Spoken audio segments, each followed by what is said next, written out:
आप सभी को प्रणाम, नमस्कार। आज हम चतुर्थ अध्याय के 10वें श्लोक से प्रारंभ करेंगे, परंतु उससे पहले अपने मन और वाणी को भगवान के श्री चरणों में समर्पित करते हुए अपने मन और वाणी को भगवान के श्री चरणों में स्थिर रखने के लिए हम ध्यान करेंगे। ओम शुक्लांबरधरं देवं शशिवर्णं चतुर्भुजं प्रसन्नवदनं ध्यायेत् सर्वविघ्नोपशान्तये। शान्ताकारं भुजङ्गशयनं पद्मनाभं सुरेशं विश्वाधारं गगनसदृशं मेघवर्णं शुभाङ्गं लक्ष्मीकान्तं कमलनयनं योगिविधिर्यानगम्यं वन्दे विष्णुभवभयहरं सर्वलोकैकनाथम्। सर्वमङ्गलमाङ्गल्ये शिवे सर्वार्थसाधिके शरण्ये त्र्यम्बके गौरी नारायणी नमोऽस्तुते। सर्वदा सर्वकार्येषु नास्ति तेषां मङ्गलं येषां हृदयस्थो भगवान् मङ्गलायतनं हरि। तदेव लग्नं सुदिनं तदेव ताराबलं चन्द्रबलं तदेव विद्याबलं दैवबलं तदेव लक्ष्मीपते ते गृहयुगं स्मरामि। लाभस्तेषा जयस्तेषा कुत्स्तेषा पराजयः येषामिन्दीवर्षामो हृदयस्थो जनार्दनः। विनायकं गुरुभानु ब्रह्मा विष्णु महेश्वरान् सरस्वती प्रणम्यादो सर्वकार्यार्थसिद्धये। अभिषिक्तार्थसिद्धर्थे पूज्यते यः सुरासुरे सर्वविघ्नहरस्तस्मै गणाधिपतये नमः। ओम प्रह्लाद नारद पराशर पुंडरीक व्यासाम्बरीश शुक शौनक भीष्म दालभयान रुक्मांदा अर्जुन विभीषण युधिष्ठिरादीन पुण्यानिमान परम भागवतम स्मरामि। ओम अश्वत्थामा बलियासो हनुमानश्च विभीषण कृपरशुरामश्च सप्तेत चिरजीवन सप्तेतांसं समीर नित्यं मार्कण्डेयमतष्टमं जीवेद्वर्ष शतं साग्रमपमृत्यु विनश्यति। ओम नारायणं नमस्कृत्य नरं चैव नरोत्तमं देवी सरस्वती व्यासं ततो जयमुदीरये। व्यासाय विष्णुरूपाय व्यासरूपाय विष्णवे नमो वै ब्रह्मनिधये वसिष्ठाय नमो नमः। वेदे रामायणे चैव पुराणे भारते तथा आदावन्ते च मध्ये च हरिः सर्वत्र गीयते। नमोऽस्तुते व्यास विशालबुद्धे पुलारविन्द तपत्नेत्रं येन त्वया भारत तैलपूर्णे प्रज्वालितो ज्ञानमय प्रदीप। ओम सर्व उपनिषदो गावो दुग्धा गोपाल नंदन पार्थो वत्स सुधीर भोक्ता दुग्धम गीतामृतम महत्। वसुदेव सुतं देवं कंस चाणूरमर्दनं देवकी परमानंदं कृष्णं वंदे जगद्गुरुं। श्री कृष्ण गोविंद हरे मुरारे हे नाथ नारायण वासुदेव मात पिता स्वामी सखा हमारे। हे नाथ नारायण वासुदेव हरे राम राम राम हरे हरे हरे कृष्ण कृष्ण कृष्ण हरे हरे हरे राम राम हरे हरे हरे कृष्ण कृष्ण कृष्ण हरे हरे। ओम नमो भगवते वासुदेवाय। ओम नमो पितामहाय। ओम नमो प्रजापतिभ्य। ओम नमो कृष्णद्वैपनाय। ओम नमो सर्वविघ्न विनायकेभ्य। जय जय श्री राधे श्याम। जय जय श्री सीताराम। जय जय श्री राधे। तो कल हमने प्रारंभ किया था चतुर्थ अध्याय, और चतुर्थ अध्याय में सबसे पहले में चतुर्थ अध्याय में सबसे पहले भगवान ने अपनी किस प्रकार कर्म योग का विषय, कर्म योग को किस प्रकार भगवान ने सूर्य से कहा, सूर्य ने अपने पुत्र व्यवस्थ मनु से कहा और मनु ने अपने पुत्र इक्ष्वाकु से कहा, यह बताने के पश्चात अर्जुन से कहा कि तुम मेरे भक्त और सखा हो, इसलिए यह रहस्य मैं तुम्हें बताऊंगा। इस पर अर्जुन को शंका हुई कि आपका जन्म तो अभी हाल फिलहाल का है, परंतु सूर्य तो बहुत पुराने हैं, बहुत ही आदि के कल्प के आदि में ही सूर्य का जन्म हुआ था, तब ऐसा कैसे हो सकता है कि आपने सृष्टि के आरंभ में सूर्य से यह योग कहा। यह सुनने पर भगवान श्री कृष्ण ने अपना स्वरूप अर्जुन को बताते हुए कहा कि मेरे और तुम्हारे बहुत से जन्म हो चुके हैं, मैं उन सभी को जानता हूं, परंतु तुम नहीं जानते हो। मैं अजन्मा अविनाशी समस्त प्राणियों का ईश्वर और कर्मों के वश में ना होते हुए भी अवतार रूप से प्रकट होकर अपनी योग माया को वश में लाकर देहधारी की तरह जन्म लेता हूं। कब जन्म लेता हूं? जब जब धर्म की हानि और अधर्म की वृद्धि होती है, तब तब ही मैं अपने स्वरूप की रचना करता हूं, अर्थात माया के द्वारा अवतार रूप से प्रकट होता हूं। मैं साधु पुरुषों की रक्षा और पापियों का विनाश करने के लिए तथा युगानुसार धर्म को अच्छी तरह से प्रतिष्ठित करने के लिए मैं प्रत्येक युग में जन्म लेता हूं। मेरे जन्म और कर्म दिव्य अलौकिक हैं। जो मनुष्य इनको तत्व से जान लेता है वह शरीर को त्याग कर पुनर्जन्म नहीं लेता, अपितु मुझे ही प्राप्त होता है, अर्थात उसे मोक्ष की ही प्राप्ति होती है। तो यहाँ तक भगवान ने अपना स्वरूप बताया। अवतारवाद के विषय में हमने विस्तृत चर्चा कल की। तो आज अब अर्जुन को कहीं यह प्रश्न ना हो जाए, अर्जुन यदि यह प्रश्न ना करने लगे कि जो मनुष्य आपको तत्व से जान जाता है वह शरीर को त्याग कर पुनर्जन्म ले लेता है, यह तो आप कह रहे हैं, परंतु इसका क्या उदाहरण है? ऐसे कौन से मनुष्य हैं जिनका पुनर्जन्म नहीं होता? ऐसे क्या गुण उस मनुष्य में होने चाहिए जिसके द्वारा वह मोक्ष प्राप्त कर सकता है और पुनर्जन्म को प्राप्त नहीं होता? या फिर यह केवल संभावना मात्र है? यदि ऐसा प्रश्न अर्जुन के मन में हो तो उसी का निराकरण करने के लिए भगवान यह कहना यहाँ प्रारंभ करते हैं। वीतराग भय क्रोधा मत मया मामुपाश्रिता बहव ज्ञान तपसा पूता मत भावम आगता बहव ज्ञान तपसा पूता मत भावम आगता। कि आसक्ति, भय तथा क्रोध से रहित मुझ में अनन्य प्रेम स्वरूप रूप से स्थित मेरी शरण लिए हुए अनेक योगी ज्ञान रूप तप के द्वारा पवित्र होकर मेरे स्वरूप को प्राप्त हो चुके हैं, अर्थात मुक्ति प्राप्त कर चुके हैं। अब अर्जुन के इसी मनोभाव का उत्तर देते हुए भगवान श्री कृष्ण यहाँ कहते हैं कि जिनके राग, विषय, लाभ, भय, क्रोध इत्यादि दूर हो गए हैं, जिनकी विषयों में आसक्ति दूर हो गई है, जो लाभ हानि की परवाह नहीं करते, जिनके भय और क्रोध सर्वथा दूर हो गए हैं तथा जिनका ध्यान में सदा मैं ही रहता हूं, अर्थात भक्ति करते करते वह उस अवस्था में पहुंच चुके हैं जहां उन्हें भक्त के अतिरिक्त, जहां उन्हें भगवान के अतिरिक्त कुछ अन्य दिखाई नहीं देता। और इस प्रकार जिनका अंतकरण भगवान में ही बंध गया है और जो निरंतर भगवान का ही आश्रय रखते हैं, ऐसे बहुत से ज्ञान रूपी तप से पवित्र होकर, ऐसे बहुत से मनुष्य हैं जो ज्ञान रूपी तप से पवित्र होकर मेरे स्वरूप में आ मिले हैं, अर्थात जिन्हें मोक्ष प्राप्त हो गया है।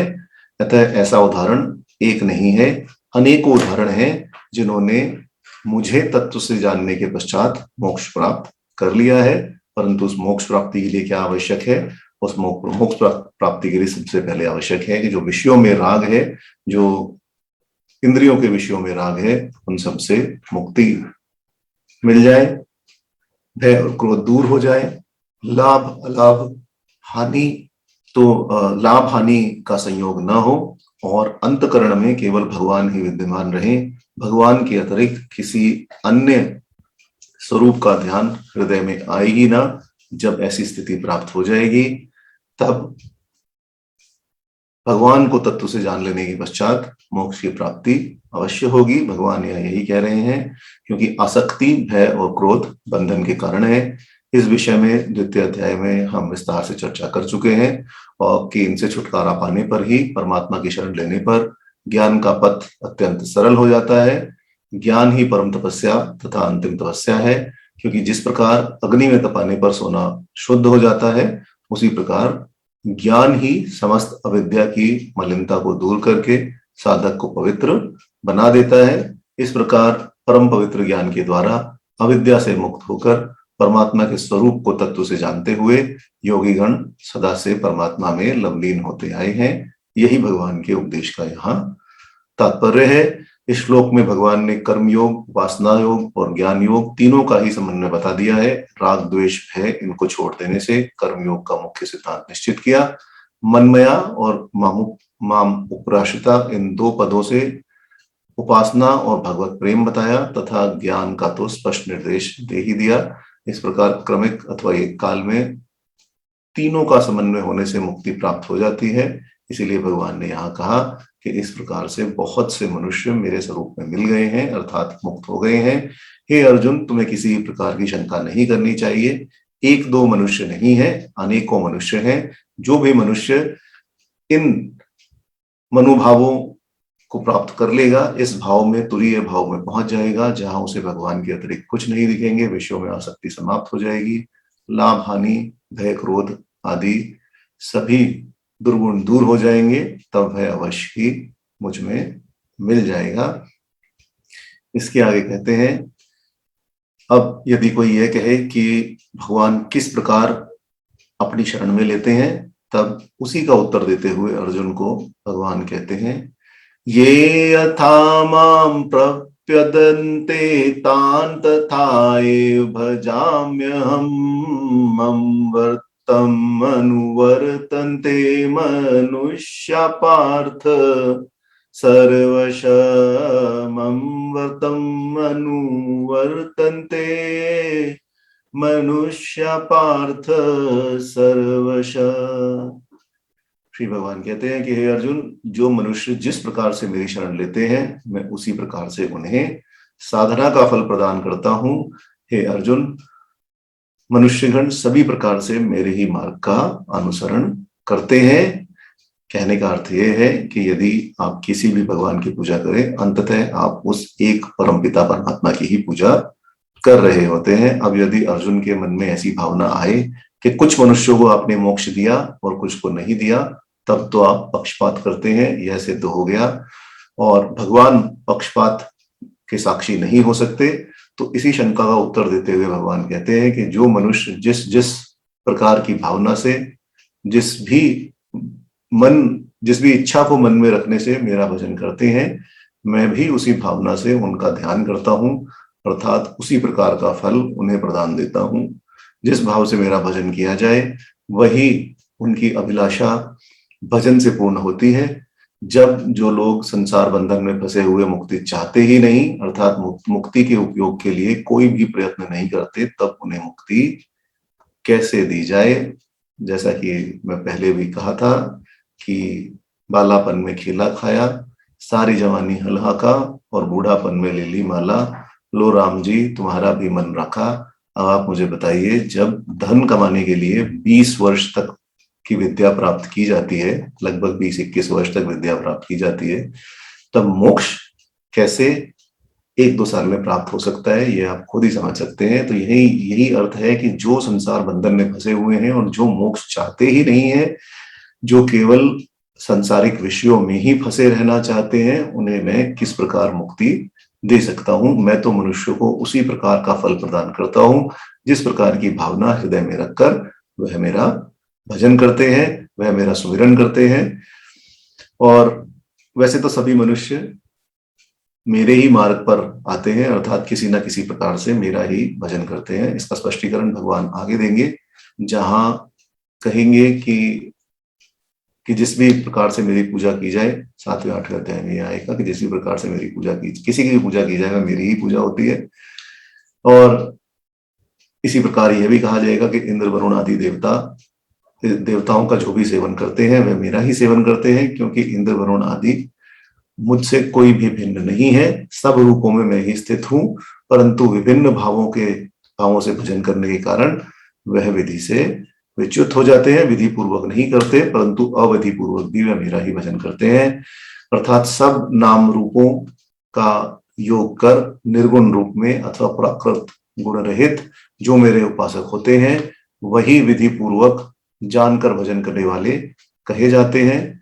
नाम रूप का जो सहारा ले लेते हैं, जो नाम रूप को अपने साथ ले लेते हैं, उनकी वह उपासना परिच्छिन्न अर्थात एक देशीय हो जाती है, इसलिए वह व्यापक रूप मोक्ष को प्राप्त नहीं कर सकते। इसका तात्पर्य यह है कि मोक्ष कोई प्राप्त करने की वस्तु नहीं है, आत्मा का स्वरूप है।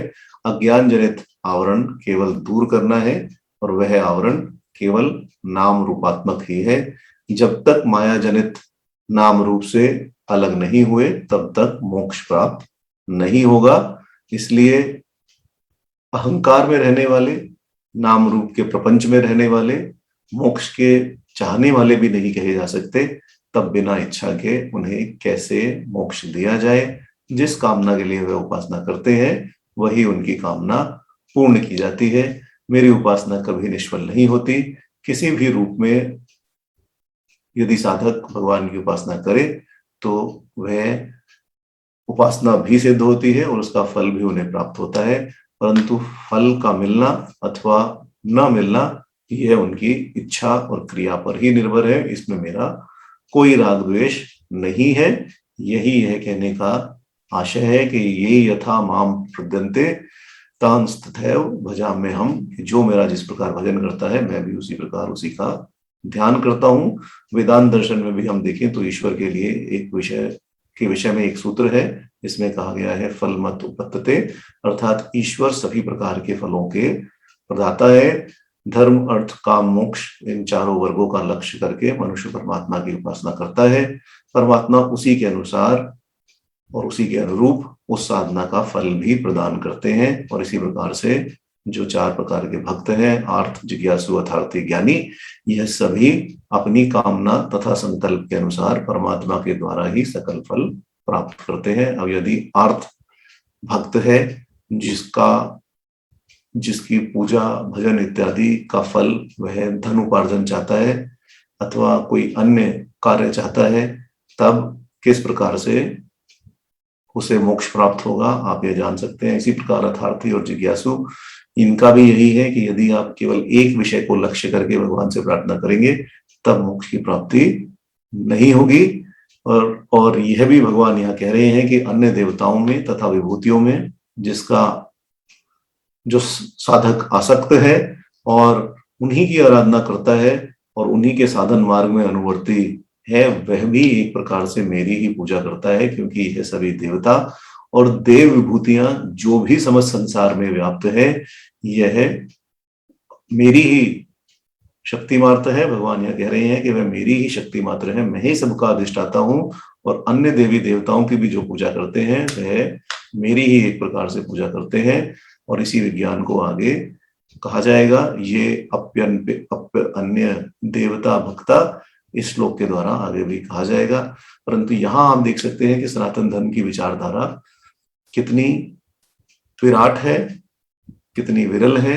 यह संकीर्ण विचारधारा नहीं है जो केवल यह कहती है कि यदि आप मेरे भगवान को मानोगे, यदि मेरी पूजा करोगे तो आपको मोक्ष प्राप्ति का फल प्राप्त होगा, परंतु मेरी पूजा नहीं करोगे तो मोक्ष प्राप्ति का फल प्राप्त नहीं होगा। ऐसे भी कुछ समझदार बुद्धिमान मनुष्य आपको समाज में मिलेंगे जो आपसे कहेंगे कि भगवान श्री कृष्ण को छोड़कर किसी अन्य की आराधना नहीं करनी चाहिए, क्योंकि भगवान श्री कृष्ण ने गीता में कहा है कि मैं ही केवल एक देव हूं जिसकी पूजा भगवान को करनी चाहिए।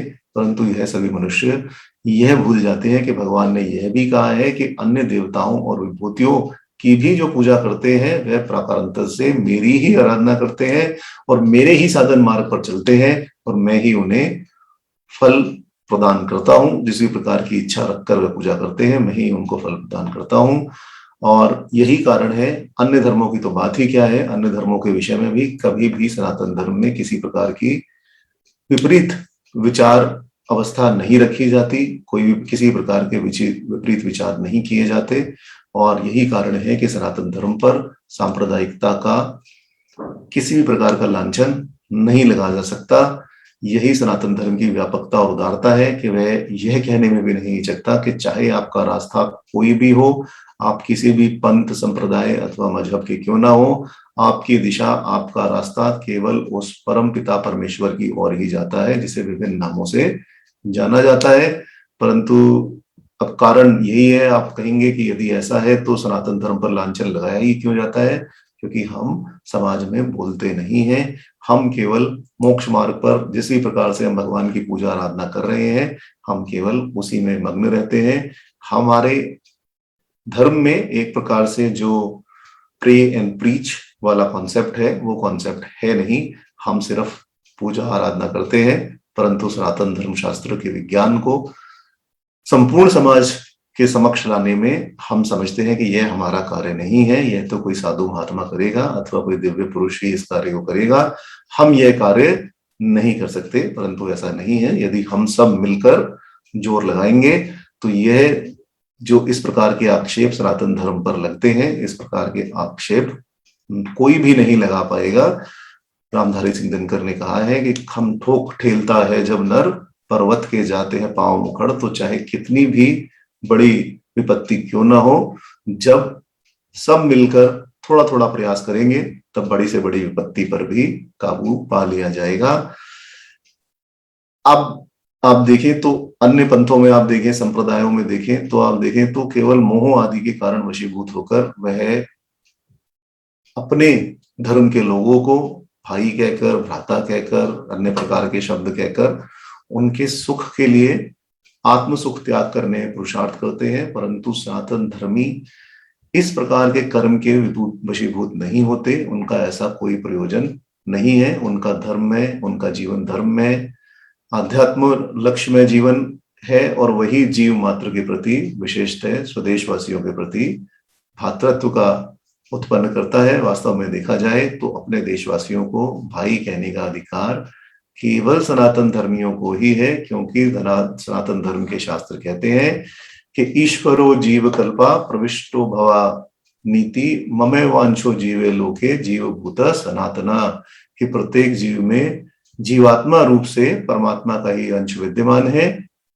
अतः परमात्मा के अंश होने से सभी आत्मा भातृभाव से युक्त है। सभी जीवों में, विशेषतः स्वदेशवासियों में और स्वधर्मियों में, यह भातृभाव स्वाभाविक तथा आध्यात्म कारण जनक है।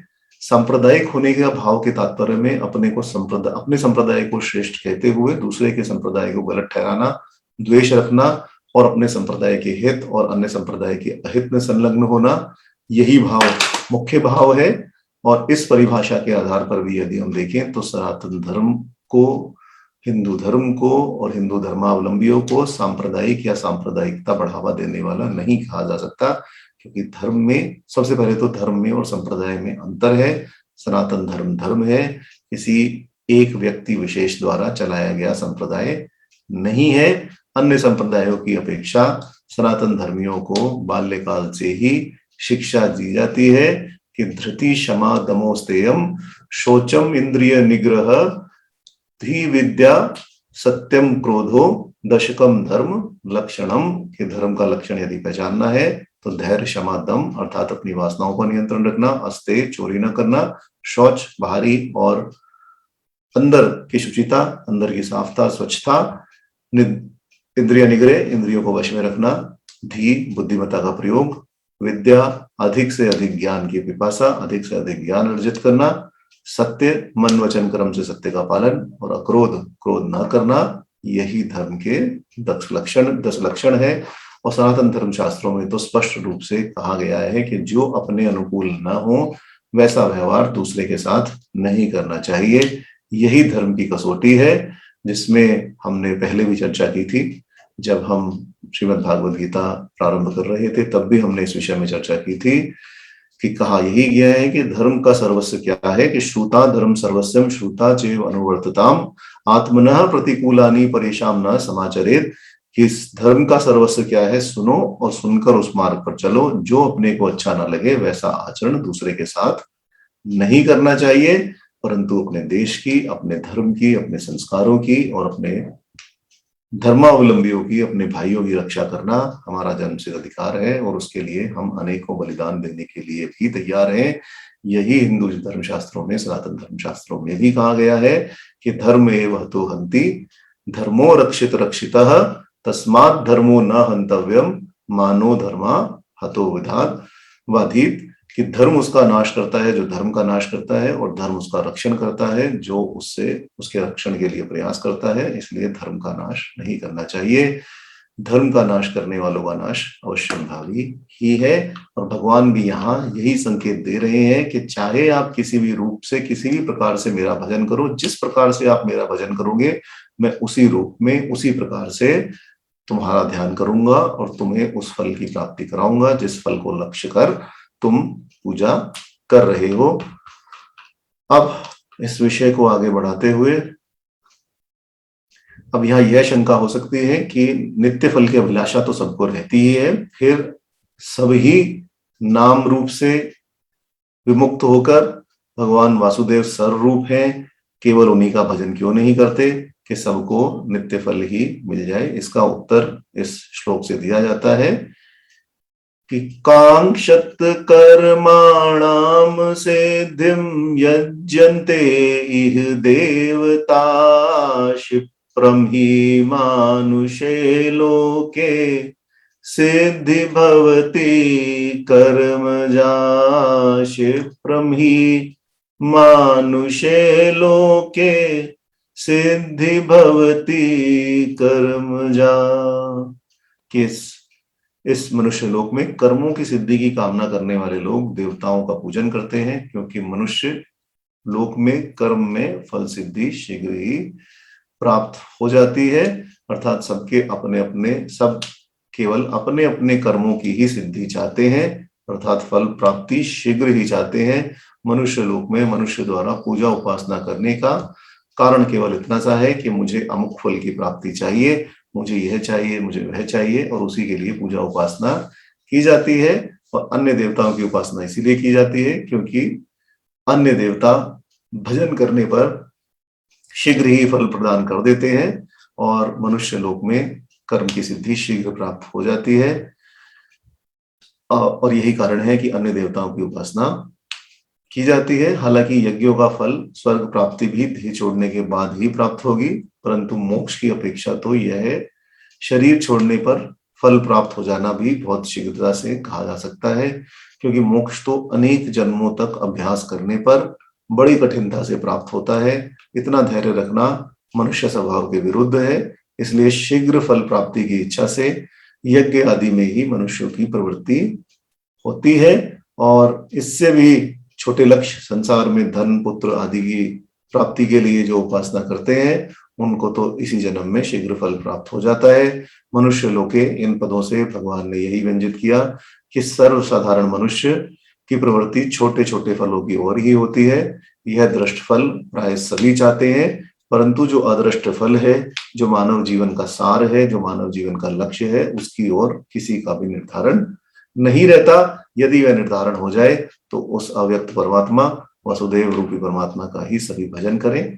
परमात्मा प्रकृति राज्य के भार और देवतागण उसी के अंतर्गत विभिन्न विभाग के संचालक हैं। इस कारण जो साधक ज्ञान तथा वैराग्य द्वारा प्रकृति राज्य से बाहर होना चाहे, ऐसे निष्काम मोक्ष के इच्छुक साधकों के लिए ही परमात्मा की निर्गुण उपासना प्रशस्त है। अतः सकाम साधनाओं के साथ परमात्मा का साक्षात संबंध नहीं है। सकाम बुद्धि से ईश्वर की उपासना करने पर फल तो प्राप्त होता है, परंतु परमात्मा साक्षात रूप से प्राप्त नहीं होते। देवताओं के साथ सकाम कर्मों का साक्षात संबंध है, क्योंकि वह प्रकृति के विभिन्न विभाग के अधीश्वर है। इसलिए देवता जिस विभाग के अधीश्वर है उसके संबंध में यदि सकाम यज्ञ किया जाएगा, सकाम पूजा की जाएगी, किसी कामना की पूर्ति के लिए पूजा की जाएगी, तब वह उपासक को अत्यंत शीघ्र ही प्राप्त होगी। जैसे धन की अधीश्वरी देवी माता लक्ष्मी उपासना के द्वारा प्रसन्न होकर शीघ्र धन दे सकती हैं। विद्या की देश्वरी देवी देवी सरस्वती उपासना के फलस्वरूप भक्त को विद्या शीघ्र ही प्रदान कर सकती हैं। यद्यपि इन देवताओं को भी परमात्मा समझकर उपासना करने से साधक मोक्ष की ओर अग्रसर हो सकता है, किंतु इनकी स्थिति प्रकृति राज्य के भीतर ही होने से वह साक्षात रूप से मोक्ष प्रदान नहीं कर सकते, केवल कामना रूप से सहायता मात्र कर सकते हैं। यही कारण है कि सकाम साधक सकाम बुद्धि से इन देवताओं की ही उपासना करते हैं और निष्काम साधक मोक्ष लाभ के लिए परमात्मा की ही शरण लेते हैं। योगी तपस्वी केवल अपने ध्यान में उन्हीं परमात्मा का भजन करते हैं। मनुष्य लोग कर्ममय है, इसलिए कर्म फल प्रयास के लिए जीव कर्म के संचालक देवताओं की ही शरण लेते हैं और उन्हीं के लिए यज्ञ पूजा हवन इत्यादि का अनुष्ठान करके इस लोक में धन पुत्र आदि लाभ और परलोक में स्वर्ग आदि सुख का लाभ करते हैं। वर्तमान में भी यही देखा गया है। आप आधुनिक समाज में भी देखें कि अधिकांश आस्तिक जनता यही मानती है कि हमारे व्यापार में सफलता मिल जाए, हमें संतान की प्राप्ति हो, हमारा कोई मुकदमा अदालत में चल रहा है तो हम कहें कि हम सत्यनारायण की कथा करा देंगे, हम भूखों को खाना खिला देंगे। कोई कहता है कि यदि मुझे अमुक वस्तु की प्राप्ति हो जाए तो मैं यह यज्ञ कराऊंगा या यह फल प्राप्ति के लिए मैं कराऊंगा, ब्राह्मण को भोजन करा दूंगा, मंदिर में दान दूंगा। तो इस प्रकार की कामनाओं की प्राप्ति शीघ्र ही हो जाती है।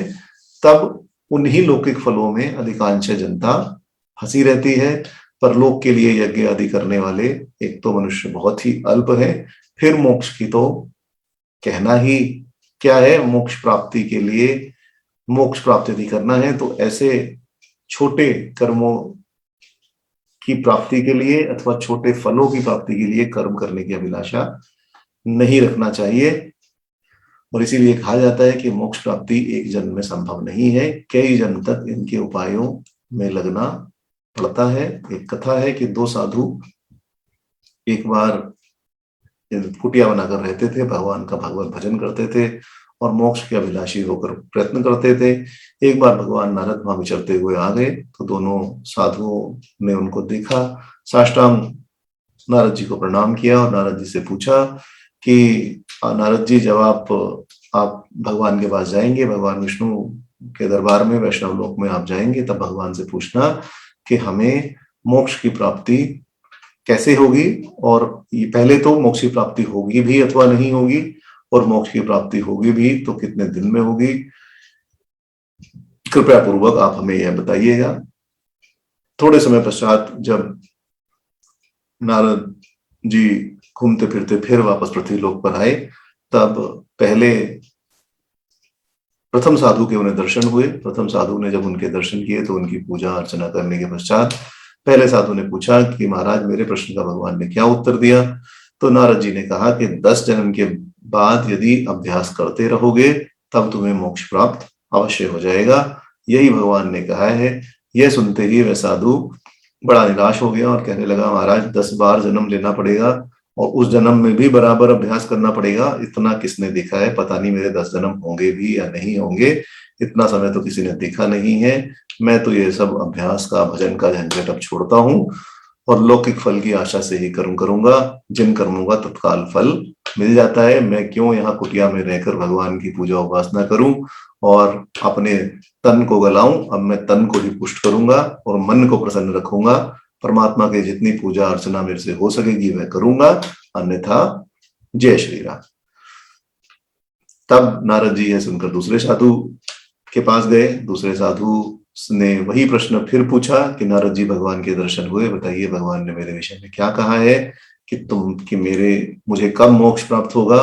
तब उस साधु से नारद जी ने कहा कि तुम्हारी कुटिया के आगे जो यह वृक्ष लगा है, इस पर जितने पत्ते हैं उतनी बार तुम्हें जन्म लेना पड़ेगा, और उन जन्मों में भी जब तुम निरंतर अभ्यास करते रहोगे तब तुम्हें मोक्ष अवश्य प्राप्त हो जाएगा। यह सुनते ही वह साधु अत्यंत प्रसन्न हुआ और प्रसन्नता से नाचने लगा और अत्यंत प्रसन्न होकर बोला कि चलो, भगवान ने यह तो कह दिया कि कभी ना कभी मोक्ष की प्राप्ति तो होगी ही, कभी ना कभी तो मुझे मोक्ष मिल ही जाएगा। अब यह निश्चित हो गया क्योंकि यह भगवान का वचन है। मुझे तो आशा ही नहीं थी कि कभी भी मोक्ष प्राप्त मैं कर सकूंगा। आपके संदेश से मेरी वह निराशा दूर हो गई।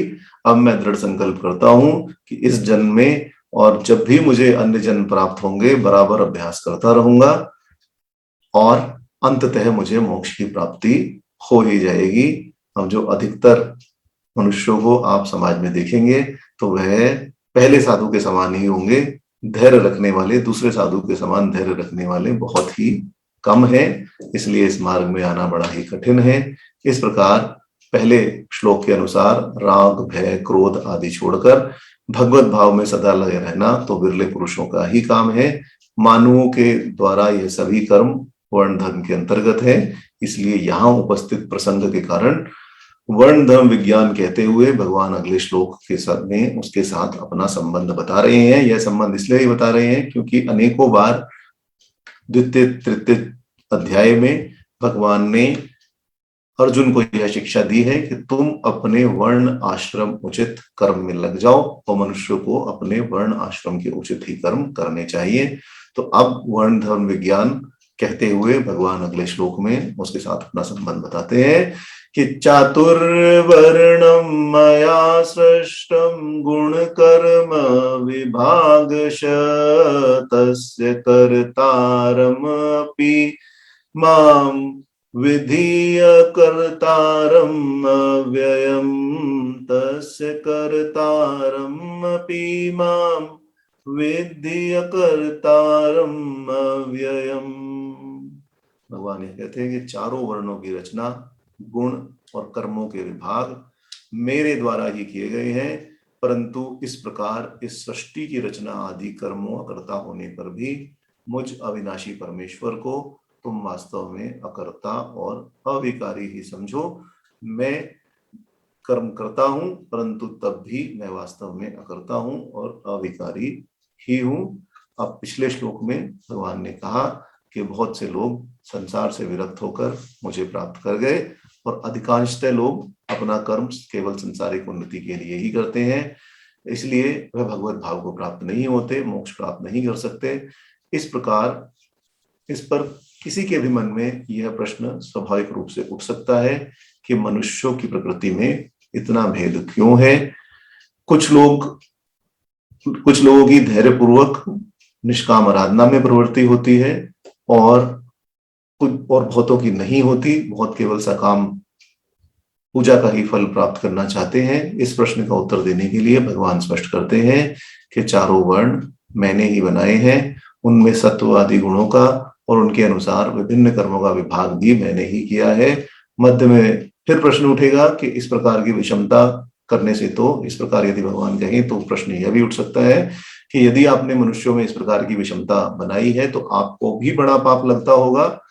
तो इसी प्रश्न का उत्तर साथ साथ दे देते हैं कि चारों वर्णों का कर्ता होने पर भी मैं कर्ता नहीं हूं, क्योंकि मैं अव्यय हूं, अर्थात मुझ में कोई विकार नहीं है। अव्यय पुरुष सबका आलंबन है, वह ना करता हुआ सब कुछ भी ना करता हुआ सब कुछ करता भी है, परंतु तब भी अकर्ता ही कहलाता है और उन कर्मों का उस पर कोई भी प्रभाव नहीं पड़ता। इसका स्पष्टीकरण अगले श्लोक में देंगे, परंतु यहाँ चार वर्णों का प्रसंग आया है, इसलिए वर्ण व्यवस्था पर भी कुछ विचार करना आवश्यक है। सबसे पहले इस श्लोक में भगवान ने वर्ण व्यवस्था का रहस्य बताया और विचार करना इसलिए भी आवश्यक है क्योंकि सनातन धर्म में यदि किसी चीज पर प्रश्न चिन्ह लगाया जाता है और कहा जाता है कि सनातन धर्म निष्कृष्ट है तो वह वर्ण व्यवस्था पर ही लगाया जाता है, परंतु यह वर्ण व्यवस्था सभी धर्मों में स्थित है, क्योंकि समाज में यदि कार्य करना है तो वर्ण व्यवस्था होना निश्चित ही है। समाज यदि सुचारू रूप से चलेगा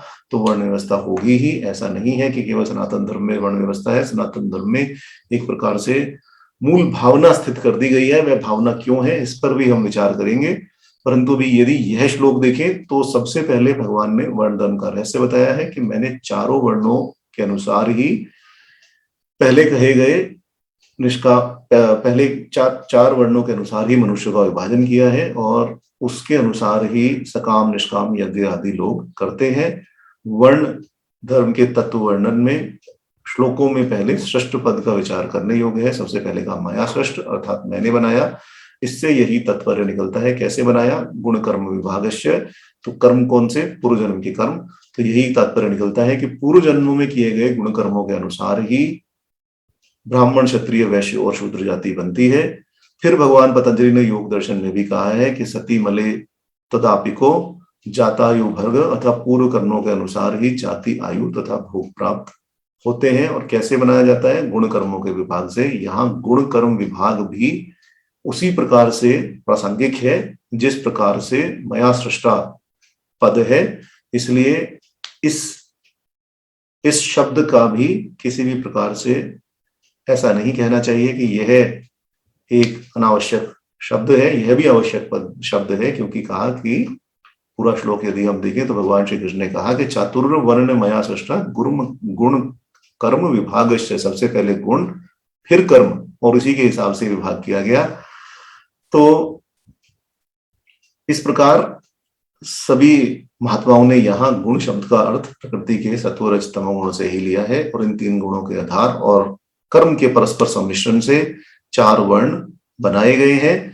प्रकृति के गुणों का सांख्य शास्त्र में विस्तार से निरूपण हुआ है, जहां यह कहा गया कि गुण केवल एक रूप में कभी नहीं रहते, सर्वत्र तीनों का ही मेल रहता है। ऐसा नहीं है कि एक मनुष्य में केवल सत्व गुण ही होगा और रज और तम गुण नहीं होंगे, और एक मनुष्य में केवल रजगुण होगा, सत्व और तम नहीं होंगे, और इसी प्रकार एक में केवल तमोगुण होगा और सत्व और रज नहीं होंगे।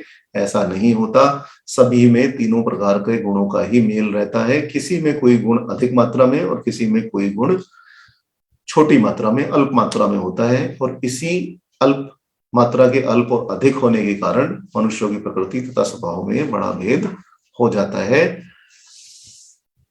अब दूसरे भाग में परमात्मा की वर्णाश्रम धर्म आदि व्यवहारिक कोटि से निर्लिप्तता सिद्ध की गई कि यद्यपि परमात्मा सत्ता के बिना त्रिगुणमयी प्रकृति से कुछ भी नहीं कर सकती, इसलिए प्राकृतिक त्रिगुणों के अनुसार, तीन गुणों के अनुसार चार वर्णों के विभागों में परमात्मा का जो कहे जा सकते हैं कि कहा जा सकता है कि परमात्मा ने नहीं किया, परंतु वह वर्ण व्यवस्था का कर्ता होने पर भी अकर्ता ही है, और जीवात्मा रूप से यह वर्ण सत्ता में विविध लीला करने पर भी अपने स्वरूप से कभी नहीं हटते, अव्यय ही बने रहते हैं। यही कारण है कि जब ज्ञानी महात्मा परमात्मा का साक्षात्कार करके ब्रह्म रूप बन जाते हैं तो उनको वर्णाश्रम आदि किसी भी बात की निषेध, विधि का निषेध नहीं रहता। वह ब्रह्म रूप होकर त्रिगुण से परे तथा विधि निषेध से परे हो जाते हैं। अब वर्ण व्यवस्था पर यदि हम चर्चा करें तो वर्ण व्यवस्था किस प्रकार स्थापित हुई? सबसे पहले प्रश्न यह आता है कि वर्ण व्यवस्था, चलो भगवान ने यह कहा कि मैंने ही वर्ण व्यवस्था बनाई है, परंतु वह स्थापित किस प्रकार की गई? तो इस वर्ण व्यवस्था की स्थापना के लिए बृहदारण्यक उपनिषद के प्रथम अध्याय के चतुर्थ ब्राह्मण में अत्यंत सुंदर मंत्र श्लोक दिए गए हैं। आप देख सकते हैं श्लोक 11 से 14 तक, बृहदारण्यक उपनिषद का प्रथम अध्याय चतुर्थ ब्राह्मण। तो इसमें आप देख सकते हैं कि किस प्रकार वर्ण व्यवस्था स्थापित की गई। इन श्लोकों में लिखा है कि आरंभ में केवल एक ही वर्ण था, एक ब्राह्मण ही था, परंतु अकेला होने के कारण वह संसार वृद्धि कर्म करने में समर्थ नहीं हुआ। उसने अतिष्ठता से क्षत्र इस प्रशस्त रूप की रचना की, अर्थात देवताओं में क्षत्रिय जो इंद्र, वरुण, सोम, रुद्र, मेघ, यम, मृत्यु और ईशनादि है, उन्हें उत्पन्न किया। अतः क्षत्रिय से उत्कृष्ट कोई नहीं है। इस कारण से राजसूय यज्ञ में ब्राह्मण नीचे बैठता है और क्षत्रिय ऊपर बैठता है, और ब्राह्मण क्षत्रिय से नीचे बैठकर उसकी उपासना करता है। वह क्षत्रिय में ही अपने यश को स्थापित करता है। यह जो ब्रह्म का ब्राह्मणत्व है वही क्षत्रिय का उत्पत्ति स्थान है। इसलिए यद्यपि राजा उत्कृष्टता को प्राप्त होता है, तब भी वह राजसूय यज्ञ के अंत में ब्राह्मण का ही आश्रय लेता है। अतः जो क्षत्रिय इस ब्राह्मण की हिंसा करता है वह अपनी योनि का ही नाश करता है। जिस प्रकार श्रेष्ठ की हिंसा करने से पुरुष पापी होता है, उसी प्रकार वह पापी होता है। यह 11वां श्लोक है। फिर आगे क्या गया कि वह ब्रह्म क्षत्र को रचकर भी संसार वृद्धि करने में समर्थ नहीं हुआ, तब उसने वैश्य जाति की रचना की। यह जो विभिन्न देवताओं के समूह, इन वैश्य जाति के देवताओं के समूह में कौन आता है? वह है वसु, रुद्र, आदित्य, विश्वदेव, मरुत आदि देवगण, जिन्हें गण नाम से शोभित किया जाता है, वह है वैश्य जाति, और उन्हें उत्पन्न किया। फिर भी वह संसार वृद्धि करने में समर्थ नहीं हुआ, तब उस ब्रह्म ने शूद्र वर्ण की रचना की। यह पृथ्वी, पूषा ही शूद्र वर्ण है, पृथ्वी ही शूद्र वर्ण है। यह पृथ्वी ही पूषा है, क्योंकि यह पृथ्वी सभी का पोषण करती है। तब भी वह पूर्ण समर्थ नहीं हुआ, तब उसने अत्यंत श्रेष्ठ कल्याण स्वरूप धर्म की अति सृष्टि की। यह जो धर्म है क्षत्रिय का भी प्रबंधक है, अतः धर्म से उत्कृष्ट कुछ नहीं है। जिस प्रकार राजा की सहायता से दुर्बल में भी प्रबल शत्रु को जीतने की शक्ति आ जाती है, उसी प्रकार धर्म के द्वारा निर्बल पुरुष भी बलवान बन जाता है और जीतने की इच्छा करने लगता है। यह जो धर्म है यह निश्चय ही सत्य है।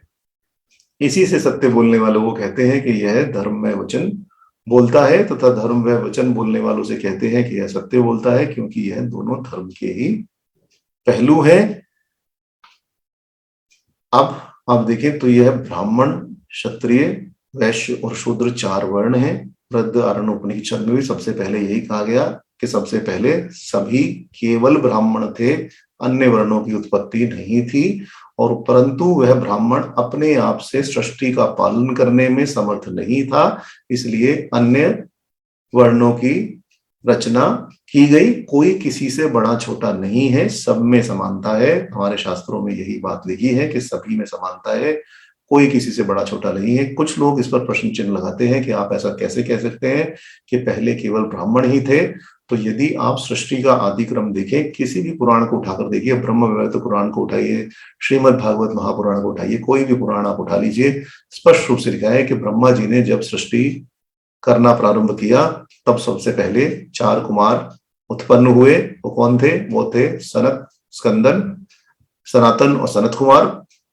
और उसके पश्चात उनके मुख से स्वर्ण के समान कांति में कुमार क्षत्रियों के बीच स्वरूप समभाव मनु और उनकी पत्नी शत्रुपा उत्पन्न हुए। जब यह 4 पुत्र ब्रह्मा जी के उत्पन्न हुए, तब ब्रह्मा जी ने उनसे सृष्टि की रचना के लिए कहा, परंतु इन चारों पुत्रों ने अत्यंत भागवत परायण होने के कारण तपस्या करने की इच्छा की और वह तपस्या करने के लिए चले गए। इसी समय उनके मस्तक से 11 रुद्र उत्पन्न हुए। ये ब्रह्म वैवर्त पुराण में लिखा है, उनके मस्तक से 11 रुद्र उत्पन्न हुए।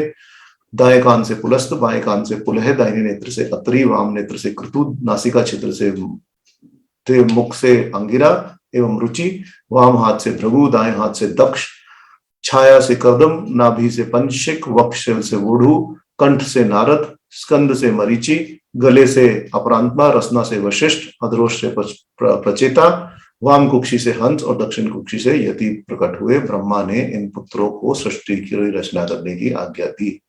तो जब ब्रह्मा जी ने सृष्टि उत्पन्न की, और यह सभी ब्रह्मा जी के ही पुत्र है, दक्ष प्रजापति भी ब्रह्मा जी के ही पुत्र है और स्वयं भगु मनु भी यदि उन्हीं के पुत्र हैं, तब आप यह बताइए कि यह ब्राह्मण कैसे नहीं थे।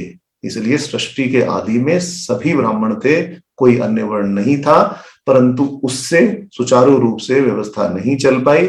और क्योंकि यह सुचारू रूप से व्यवस्था नहीं चल पाई, इसलिए अन्य वर्णों की उत्पत्ति की गई। जब ब्राह्मणों से काम नहीं चला तो क्षत्रिय वर्ण की उत्पत्ति की गई। और फिर भी जब केवल ब्राह्मण और क्षत्रिय से काम नहीं चला, तो रक्षा के लिए यदि आपको पूजा पाठ करना है तो कोई चाहिए जो आपकी रक्षा कर सके। साधारण भाषा में हमसे समझे, यदि पूजा पाठ करना है तो कोई चाहिए जो आपकी जंगली जानवरों से, अन्य विधर्मियों से, कुधर्मियों से रक्षा कर सके। उसके लिए क्षत्रिय वर्ण की उत्पत्ति हुई। क्षत्रिय वर्ण यदि अपना कार्यभार केवल तलवार लेकर अथवा अस्त्र हाथ में लेकर रक्षा ही करता रहेगा समाज की, देश की, तब धन कहाँ से आएगा? धनोपार्जन के लिए वैश्यों की आवश्यकता हुई कि आप धनोपार्जन कीजिए और समस्त समाज का पालन कीजिए। और यही वैश्य वर्ण की उत्पत्ति के पश्चात वैश्य कहलाए और देव जगत में इनका गण नाम दिया गया।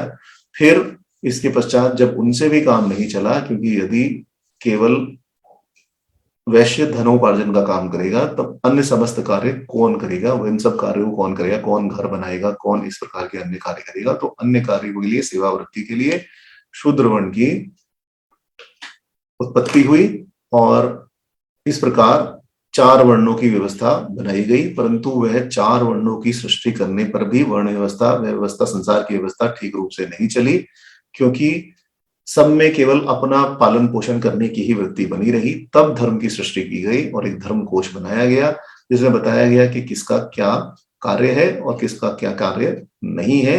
इस कार्य विभाजन के कारण ही वर्ण धर्म की उत्पत्ति हुई और वर्ण धर्म की उत्पत्ति की धर्म की महाशक्ति के रूप से वर्ण व्यवस्था ठीक हो गई, सभी वर्ण अपना अपना कार्य करने लगे और संसार की सब व्यवस्था ठीक हो गई। इस प्रकार सनातन धर्म जो चार पैरों पर जिन पर खड़ा है वह है ब्राह्मण, क्षत्रिय, वैश्य और शूद्र। इसमें न तो कोई पैर किसी से बड़ा है और न ही कोई पैर और हाथ किसी से छोटा है, सब एक बराबर है।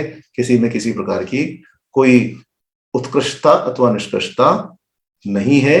अब धर्म से ही ऐसा क्यों कहा गया? क्योंकि महर्षि वेदव्यास ने भी कहा है कि धर्म अर्थश्च कामश्च स किमर्थनम सेव्यते, कि धर्म से ही चिरकाल स्थायी अर्थ काम की प्राप्ति होती है। तब भी लोग धर्म सेवा क्यों नहीं करते? ऐसा इसलिए है कि अर्थ काम के मूल में धर्म के रहने से लालसा रूपी अतृप्त और काम परायणता मनुष्य दूसरे की अर्थ सामग्री को छीनकर, दूसरे के पैसे को छीनकर, दूसरे की वस्तु को छीनकर, दूसरे की संपत्ति को छीनकर अपनी अर्थ कामना लालसा को पूर्ण करना चाहता है, जिसके फलस्वरूप समाज में द्वेष फैलता है, अंतर्विवाद होता है और अंत में घोर अंतरजातीय संग्राम होकर जो वह अर्थ लोलुप जाती है वह रसातल को चली जाती है। यही कारण है कि सनातन धर्म में भी वर्ण व्यवस्था में कुछ उत्कृष्टता और निष्कृष्टता दिखा दी गई। उसमें केवल एक वर्ण की अर्थलोलुपता अथवा कामना ही प्रधान थी, जिसके अतिरिक्त कुछ नहीं था। भगवान ने सबको एक ही जैसा बनाया है। इस प्रकार के उदाहरण आप इतिहास में भी देख सकते हैं कि किस प्रकार रोमन, प्रिशियन, बेबीलोनियन, इस प्रकार की जो जातियां थी वह नाश को प्राप्त हो गई, क्योंकि उनमें केवल अर्थ काम ही मुख्य प्रयोजन रह गया। दूसरे राज्य को किस प्रकार हम अपने राज्य में बिलाएं, किस प्रकार उनके पशु बल को नियंत्रित करें और किस प्रकार हम दूसरों को मारकर अपना पालन पोषण करें, केवल यही उनके समाज में शेष रह गया। और इस प्रकार से आत्मा की ओर दृष्टि न रखने के कारण वह मनुष्य पद से गिरकर अनाचारी, व्यभिचारी, महापापग्रस्त और पशुत्व की सीमा पर पहुंचकर अंत में नष्ट हो गए।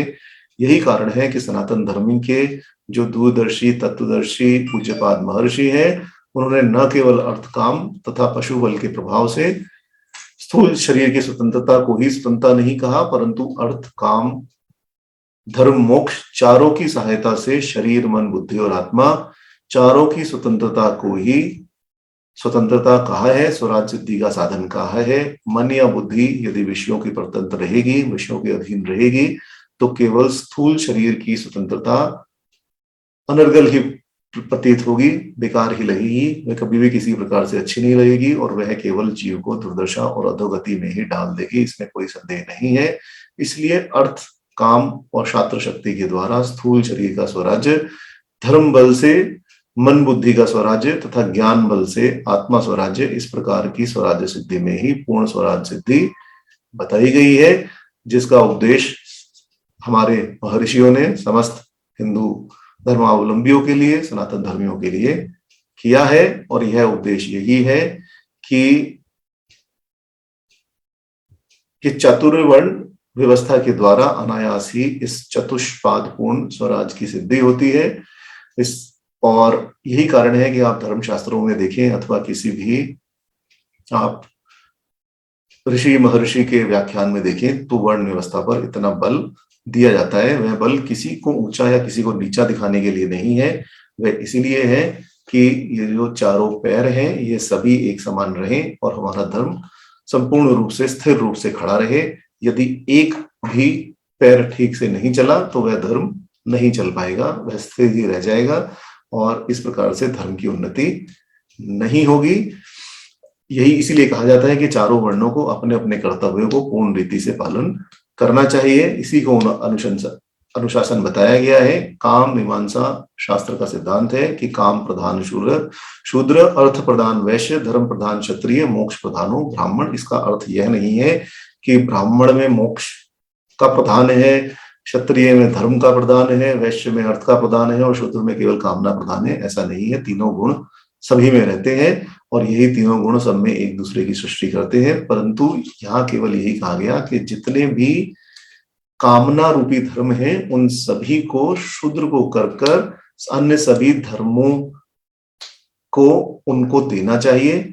वैश्य अर्थ प्रधान है, वैश्य को धनोपार्जन करके समस्त समाज का कल्याण करना चाहिए।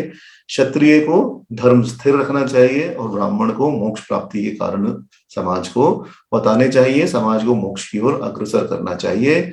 शिल्पकला, कारीगरी, वस्त्र निर्माण इत्यादि इत्यादि स्थूल कामना पूर्ति का सामान प्रस्तुत करके सभी समाज को सहायता करना शुद्ध धर्म का प्राकृतिक धर्म बताया गया है।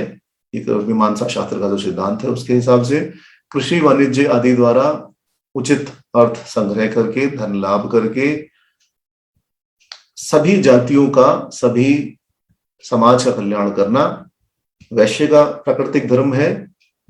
और इस प्रकार जब शिल्प कला, धन इत्यादि से विदेशी आकर आक्रमण करने लगे देश पर, तब उस आक्रमण से रक्षा करना तथा समस्त समाज धर्मावलंबियों की रक्षा करना, यह बाहुबल, अस्त्रबल, सैन्य बल, युद्ध बल, युद्ध कौशल द्वारा क्षत्रियों का धर्म है। और बेकार के अर्थ काम में, बेकार की शक्ति में डूबकर जाति उन्माद की स्वाभाविक स्थिति को प्राप्त न करे और केवल नैसर्गिक मन बुद्धि शक्ति द्वारा इस प्रकार मोक्ष की ओर समाज को एक प्रकार से लगा सके, यही ब्राह्मण जाति का स्वाभाविक धर्म बताया गया है। बिना क्षत्रिय जाति के समाज की रक्षा नहीं हो सकती, बिना ब्राह्मण जाति के मोक्ष की सिद्धि नहीं हो सकती, बिना वैश्य जाति के धन का संग्रह नहीं किया जा सकता और बिना शूद्र जाति के किसी भी प्रकार की कामना की पूर्ति नहीं हो सकती। तो यह सब जो वर्ण व्यवस्था है यह केवल इसीलिए बनाई गई है कि सभी जातियां, आशा महर्षियों को यही थी कि सभी जातियां ज्ञान शक्ति और अपनी शास्त्र शक्ति के बल पर परस्पर सहायक बनकर एक दूसरे की सहायता करें और इस प्रकार समाज को उन्नति की ओर अग्रसर करें। और यह सभी शक्तियां परस्पर मिलकर ही इस लोक और परलोक में सम्यक वृद्धि और कल्याणकारी हो सकती है। आप एक वृक्ष का उदाहरण ले सकते हैं। यदि धर्म को आप एक वृक्ष मान ले तो उस वृक्ष को केवल बो देने से उसका पालन पोषण नहीं होगा। वृक्ष को पहले आपको बीज डालकर उसमें पानी इत्यादि डालना पड़ेगा जिससे वह बीज बड़ा होकर पौधा बन सके। फिर उस पौधे की रक्षा करनी पड़ेगी, कोई आके उसे तोड़ ना डाले, कोई पशु आके उसे खा ना डाले। फिर जब उसकी रक्षा की जाएगी तब वह थोड़ा बड़ा होगा, तब उसमें खाद इत्यादि डाली जाएगी, तब वह फल देने लायक होगा और फिर उन फलों को चुनकर समस्त समाज में बांटने का कार्य भी करना पड़ेगा, तभी उस फल की उपयोगिता सिद्ध हो सकती है। इसी प्रकार से ब्राह्मण का कार्य है बीज डालकर उस धर्म में वृक्ष की स्थापना करना, क्षत्रिय कार्य है उसकी रक्षा करना, वैश्य का कार्य है उस वृक्ष की सेवा कर धर्म को पूर्ण रूप से लेकर आना और फल जब प्राप्त हो जाए तब शूद्र का कार्य है कि वह फलों को प्राप्त करे और समस्त समाज में बांटे, जिससे धर्म की वृद्धि भी हो सके और सभी उस एक धर्म वृक्ष के नीचे स्वाभाविक रूप से खड़े रहें। तो यही कारण है कि प्रत्येक जाति का, प्रत्येक व्यक्ति का एक प्रकार से कर्तव्य स्पष्ट कर दिया गया है कि आपका यह कर्तव्य है और आपको यह करना है। यह कहने योग्य नहीं है और यह कहना भी नहीं चाहिए। आवश्यक ही इसमें कुछ ना कुछ त्रुटियां हुई, कुछ ना कुछ परेशानियां हुई और उन्हीं परेशानियों को हम दूर करने का इतने समय से प्रयास कर रहे हैं, परंतु यह सब बातें कलयुग से पहले की हैं, क्योंकि जैसा कि कहा गया कि कलयुग में तो सभी शूद्र वर्ण हैं, सभी एक दूसरे का कार्य करते हैं, सभी सेवा परायण हैं। इसलिए कलयुग में कोई इस प्रकार की धर्म सृष्टि नहीं है, केवल भगवत भक्ति ही मोक्ष प्राप्ति का कारण है और भगवत भक्ति के द्वारा ही मोक्ष प्राप्त किया जा सकता है। अब यदि आप देखें, और इस धर्म व्यवस्था में जैसा कि हम कल चर्चा कर रहे थे कि जब इस धर्म व्यवस्था में कुछ ना कुछ त्रुटि आ जाती है तब भगवान अवतरण लेते हैं मनुष्य रूप में और इस धर्म की पुनर्स्थापना कर देते हैं। उदाहरण के लिए आप देखें तो त्रेता युग में जब कार्तवीर अर्जुन क्षत्रियों के पर बढ़ावा देने पर जब क्षत्रियों की शक्ति निरंकुश और अत्याचारी हो गई और ब्राह्मण शक्ति का नाश होने लगा, तब भगवान ब्राह्मण कुल में परशुराम के रूप में अवतीर्ण हुए और पापी शक्तियों का नाश कर दोनों शक्तियों का सामंजस्य उन्होंने स्थापित किया। इसके कुछ समय पश्चात ब्राह्मण शक्ति बिगड़ गई। ब्राह्मण शक्ति एक प्रकार से निरंकुश हो गई और ब्राह्मण वंश में ही रावण जैसे राक्षस उत्पन्न होकर धर्माचरण करने लगे। तब श्री भगवान को निरंकुश ब्राह्मण शक्ति के दमन के लिए श्री रामचंद्र के रूप में क्षत्रिय कुल में जन्म लेना पड़ा। उन्होंने क्षत्रिय कुल में जन्म लिया और रावण वंश का नाश करके ब्राह्मण शक्ति के अपवाद को दूर किया और आदर्श क्षत्रिय नरपति का धर्माचरण करके समस्त सनातन धर्म को शांति प्रदान की। फिर द्वापर के अंत में दोनों शक्तियां ही अलग अलग हो गई, जिससे समझदार मनुष्य भी भीष्म, कर्ण, क्षत्रिय, इस प्रकार के क्षत्रिय वीरगण, द्रोणाचार्य, अश्वत्थामा आदि ब्राह्मण कुल में उत्पन्न सभी पुरुष भी धर्म को छोड़कर पाप का ही आचरण करने लगे। अपने सामने कुल वधू को भी वह विवस्त्र होते हुए देखते रहे, परंतु तब भी उन्होंने किसी को विचार नहीं आया कि हमारे सिर पर धर्म का पदाघात हो रहा है। किसी के हृदय में यह आघात नहीं लगा और क्षत्रिय धर्म को, ब्राह्मण धर्म को एक प्रकार से लज्जित करने में किसी को भी किसी प्रकार का संकोच नहीं हुआ। तब भगवान और इस प्रकार अनेक प्रकार की स्पर्धा होने लगी, जिससे कि सनातन धर्म का ह्रास होने लगा। शिशुपाल, अघासुर, बकासुर, जरासंध, तंत्रवंतक आदि आसुरी शक्ति भी क्षत्रियों के भीषण अत्याचार से और इन सब शक्तियों से और क्षत्रियों के भीषण अत्याचार से पृथ्वी कांपने लगी। तब भगवान श्री कृष्ण पूर्ण कला के रूप में पृथ्वी पर अवतरित हुए और अवतरित होकर दोनों शक्तियों की उद्दंडता को दबाकर उन्होंने सामंजस्य स्थापित किया। ना वे ब्राह्मण कुल में आए, ना वे क्षत्रिय कुल में आए। क्षत्रिय कुल में उत्पन्न अवश्य हुए, परंतु उनका पालन पोषण एक गोप के रूप में, ग्वाले के रूप में ही हुआ। तो वहां रहकर भी उन्होंने ब्राह्मण और क्षत्रिय शक्ति को एक सामंजस्य स्थापित किया। उन्होंने कुरुक्षेत्र आदि महासमर में पापी क्षत्रियों का नाश कराकर धर्मराज्य का स्थापन कराया और श्रीमद् भगवत आदि के उपदेश के द्वारा ज्ञानमयी ब्राह्मण शक्ति को भी पुनर्स्थापित किया और स्वयं गोप ग्वाल के रूप में जन्म लेकर, गोप ग्वाल के रूप में जन्म व्यतीत कर यह भी परिलक्षित किया कि कोई भी जाति एक दूसरे से बड़ी छोटी नहीं है, सभी जातियां एक ही बराबर है। और यही अब आप कह सकते हैं कि यही वर्ण व्यवस्था का एक प्रकार से सूचक है कि किस प्रकार वर्ण व्यवस्था चलनी चाहिए, जो आदर्श वर्ण व्यवस्था है। अनेक प्रकार के विकार इसमें उत्पन्न हो चुके हैं। अब अधिक न कहते हुए हम यदि यह देखें कि भारतवर्ष का ह्रास होना क्यों प्रारंभ हुआ, तो भारतवर्ष का ह्रास होना इसीलिए प्रारंभ हुआ कि जो एक बार आपस में विद्वेष रूपी बीज समाज में बो दिया गया था, वही एक बड़ा वृक्ष बना और धीरे धीरे छात्र बल भी कम होता गया। एक समय ऐसा आया जब अनेक छोटे छोटे राजवंशियों के अनेक राज्य हो गए, अनेक प्रकार से समाज की व्यवस्था चलने लगी। फिर बौद्ध विप्लव के समय ब्राह्मण शक्ति की दुर्बलता आ गई, जिसके कारण परस्पर विद्वेष उत्पन्न हो गया और इस प्रकार समस्त वर्ण अपने अपने हिसाब से यथोचित आचरण करने लगे और भगवान वेद व्यास की वाणी संघ्य शक्ति कलियुगे इस बात को भूल गए। यदि हम एक साथ मिलकर कार्य करें तो कलयुग में केवल एक साथ मिलकर शक्ति से ही हम कार्य कर सकते हैं। और इस प्रकार भारत के भाग्य में इसका विपरीत फल प्राप्त हुआ।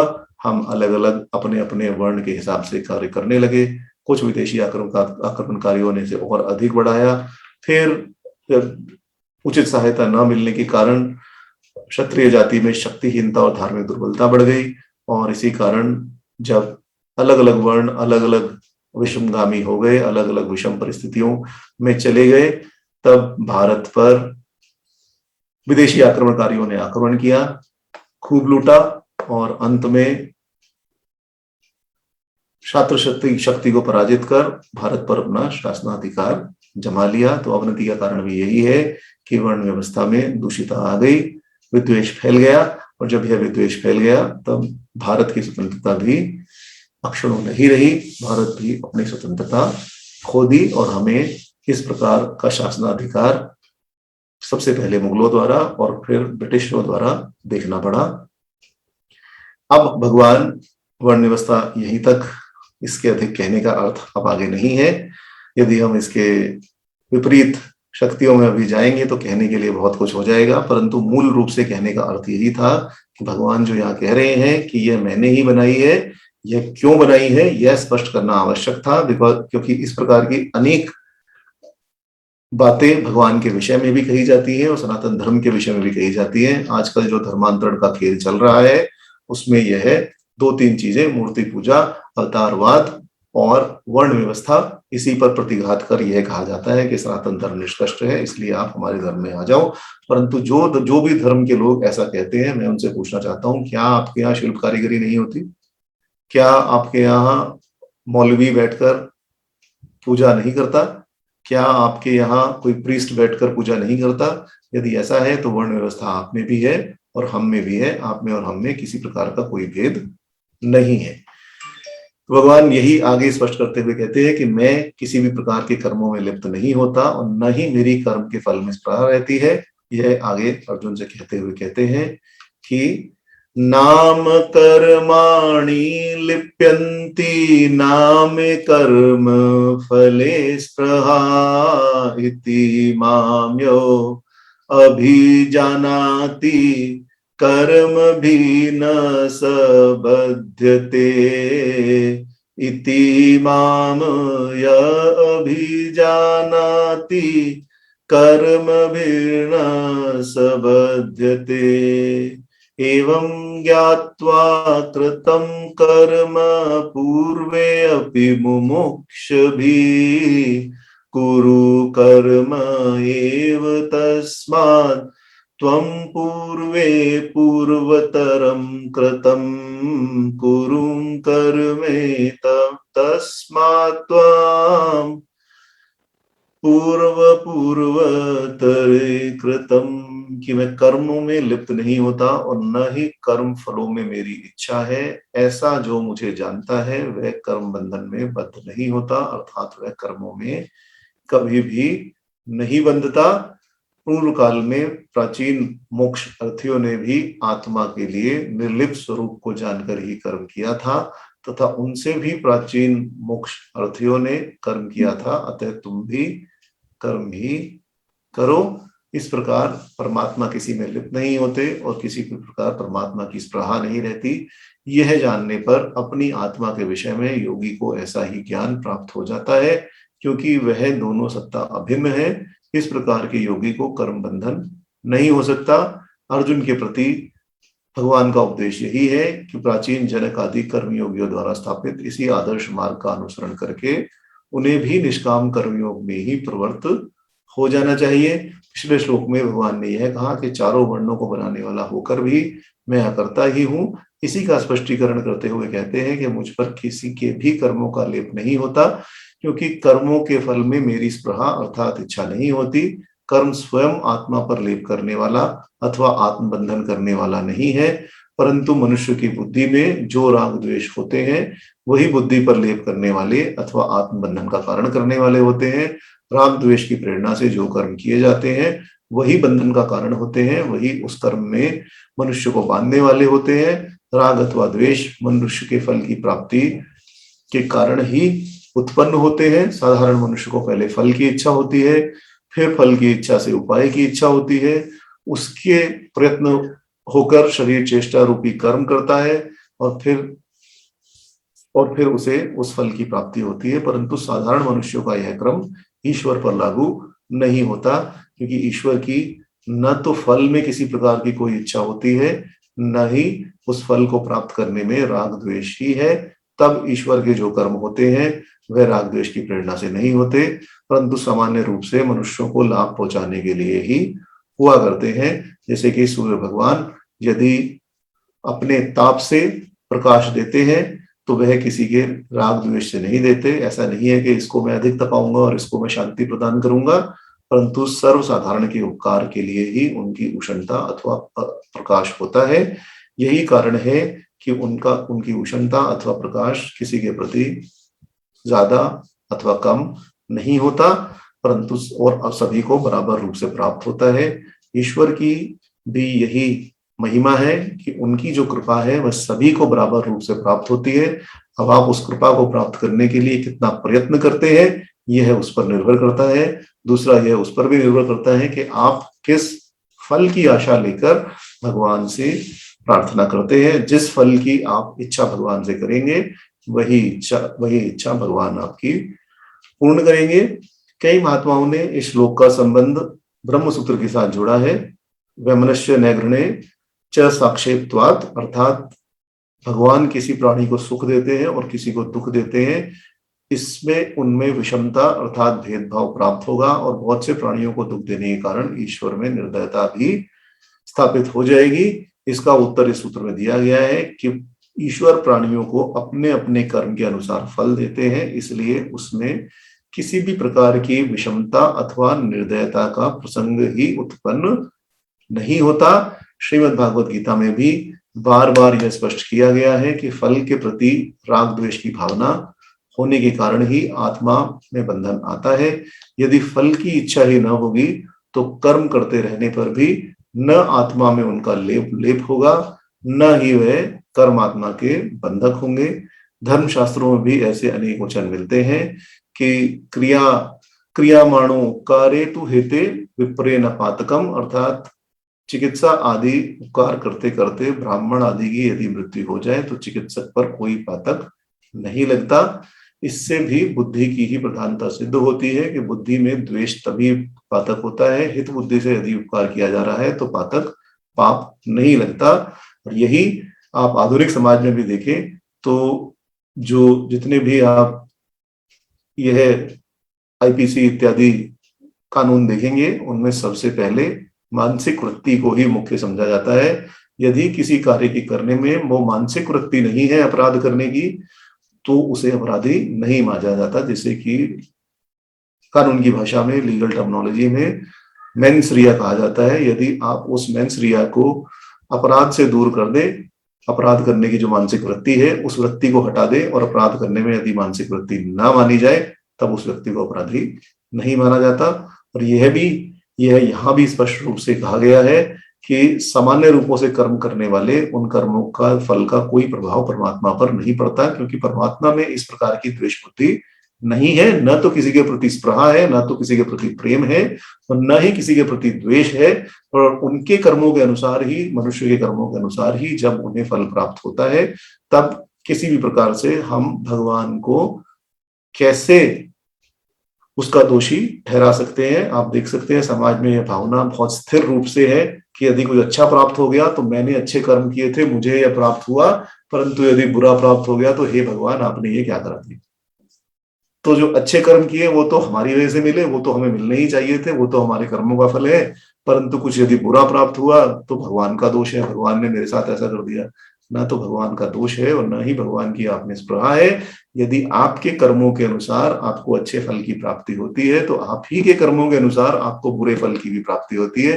भगवान उसमें केवल निमित्त कारण है, भगवान को दोष देने का उसमें कोई भी कारण नहीं है और वह दोष नहीं देना चाहते। और आशय, इस श्लोक का भी आशय यही है कि परमात्मा निर्लिप्त भाव से काम करता है। इस प्रक्रिया को समझने वाला भी उसी प्रकार से कर्म करने का अभ्यास करता है। और इस प्रकार जब वह राग द्वेष से रहित होकर कर्म करेगा और विषयों की शांति के लिए अथवा इंद्रिय सुख के लिए उसी किसी प्रकार की कामना नहीं रहेगी, तब वह कर्म बंधन से अवश्य ही मुक्त हो जाएगा। पहले कहे गए जनक आदि के दृष्टांत का भगवान पुनः स्मरण करते हैं, जो चतुर्थ अध्याय में कहे गए, उसका तृतीय अध्याय में कहे गए, उसका उदाहरण भी भगवान यहाँ पुनः स्मरण करते हैं कि पहले भी जनक आदि राजऋषि भी मोक्ष की इच्छा से इसी प्रकार आदि अनादि परंपरा से कर्म करते रहे हैं। उन्हीं के मार्ग पर चलते हुए तुम भी कर्म करते रहो। अब कौन सा मार्ग होना चाहिए, यहाँ प्रश्न यह भी आता है कि ऐसा कौन सा धर्म का मार्ग है जिस पर चलकर ही कर्म करने चाहिए। तो धर्म शास्त्रों में धर्म मार्ग का ज्ञान कराने वाले 4 लक्षण बताए गए हैं। जिस रास्ते पर यह 4 लक्षण मिले उसे ही धर्म का मार्ग समझना चाहिए। वेद स्मृति सदाचार स्वस्य च प्रियात्मनः एतद उच्च विधर्मम प्राहु साक्षात धर्मस्य लक्षणम, कि यहाँ लक्षण शब्द का अर्थ है ज्ञान कराने वाला। धर्म का ज्ञान इन 4 से ही होता है। सबसे पहले धर्म जानने का प्रमाण क्या है? वेद, श्रुति। वह सबसे प्रबल है, उसके विरुद्ध होने पर कोई भी प्रमाण सनातन धर्म में नहीं माना जाता।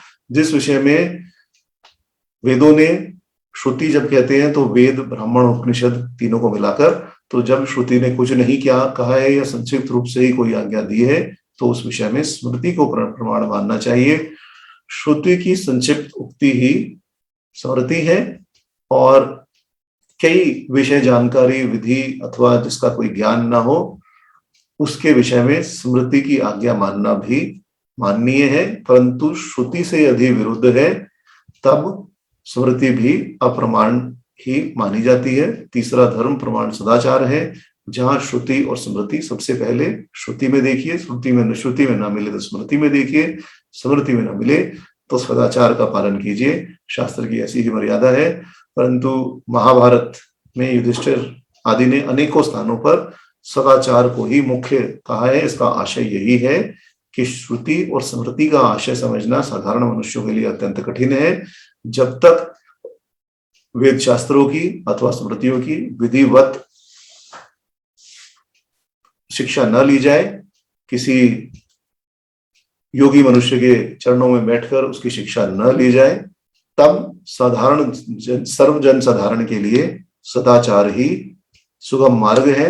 वह श्रेष्ठ पुरुषों को जैसा आचरण करते हुए देखे वैसा ही आचरण उन्हें प्रमाण मानना चाहिए और उसी सदाचार का पालन उन्हें करना चाहिए। और जो सदाचार श्रुति अथवा स्मृति के विरुद्ध न हो, अनुकूल हो, उसे तो मुख्य प्रमाण मानने में कोई संदेह करना ही नहीं चाहिए। हम देखेंगे कि मनुस्मृति के विषय में अनेक प्रकार की बातें समाज में की जाती है, परंतु यदि आप मनुस्मृति को पूर्ण रूप से पढ़ेंगे और उसके अर्थों को यथार्थ रूप से जान लेंगे तब आप, और कहा जाता है कि यह केवल एक वर्ण विशेष के विरुद्ध है, परंतु ऐसा नहीं है। मनुस्मृति सभी वर्णों को उचित शिक्षा देती है। यदि शूद्रों के विषय में मनुस्मृति में कुछ कहा गया है तो ब्राह्मणों के विषय में भी उतना ही कहा गया है कि यदि ब्राह्मण के उचित संस्कार न हो, यदि ब्राह्मण मूर्ख हो, यदि ब्राह्मण श्रुतियों का ज्ञाता न हो, यदि ब्राह्मण किसी भी प्रकार से अपने कर्मों करने में असमर्थ हो, तब वह उचित आदर का अधिकारी नहीं रहता और तब वह अपने समाज से गिर जाता है। इस प्रकार की अनेकों बातें आप मनुस्मृति में देख सकते हैं। इसलिए यहाँ यही कहा गया है कि महाभारत में, क्योंकि जनसाधारण के कल्याण के लिए महाभारत की रचना की गई थी, और यहाँ महाभारत में सदाचार पर ही बल दिया गया है, क्योंकि एक तो श्रुति और स्मृतियों को समझना मुश्किल है, दूसरा उनका ज्ञान पाना भी अत्यंत मुश्किल है, और जैसे जैसे कलयुग आगे बढ़ता जाएगा उनकी ज्ञान प्राप्ति में और भी कठिनता आती जाएगी। इसलिए सदाचार को ही प्रमाण मानने के लिए कहा गया है। यहाँ भी बार बार सदाचार की ओर ही भगवान ध्यान दिलाते हैं। दूसरी बात यह भी है कि जहां श्रुति स्मृति आदि की व्याख्या में संदेह हो अथवा जहां श्रुति स्मृति में विकल्प बताया गया हो, वहां भी सदाचार से ही निर्णय करना चाहिए। और यह ऐसा ही है कि मोक्ष प्राप्ति की दशा में अथवा ज्ञान की परिपक्व दशा में संन्यास और कर्म योग का विकल्प ही श्रुति आदि में प्राप्त होगा। जैसा कि 3 अध्याय के आरंभ में भगवान ने कहा कि दोनों प्रकार की निष्ठा मैंने बताई है, तब शास्त्रों में विकल्प होने से सदाचार का शरण लेना ही आवश्यक हो गया।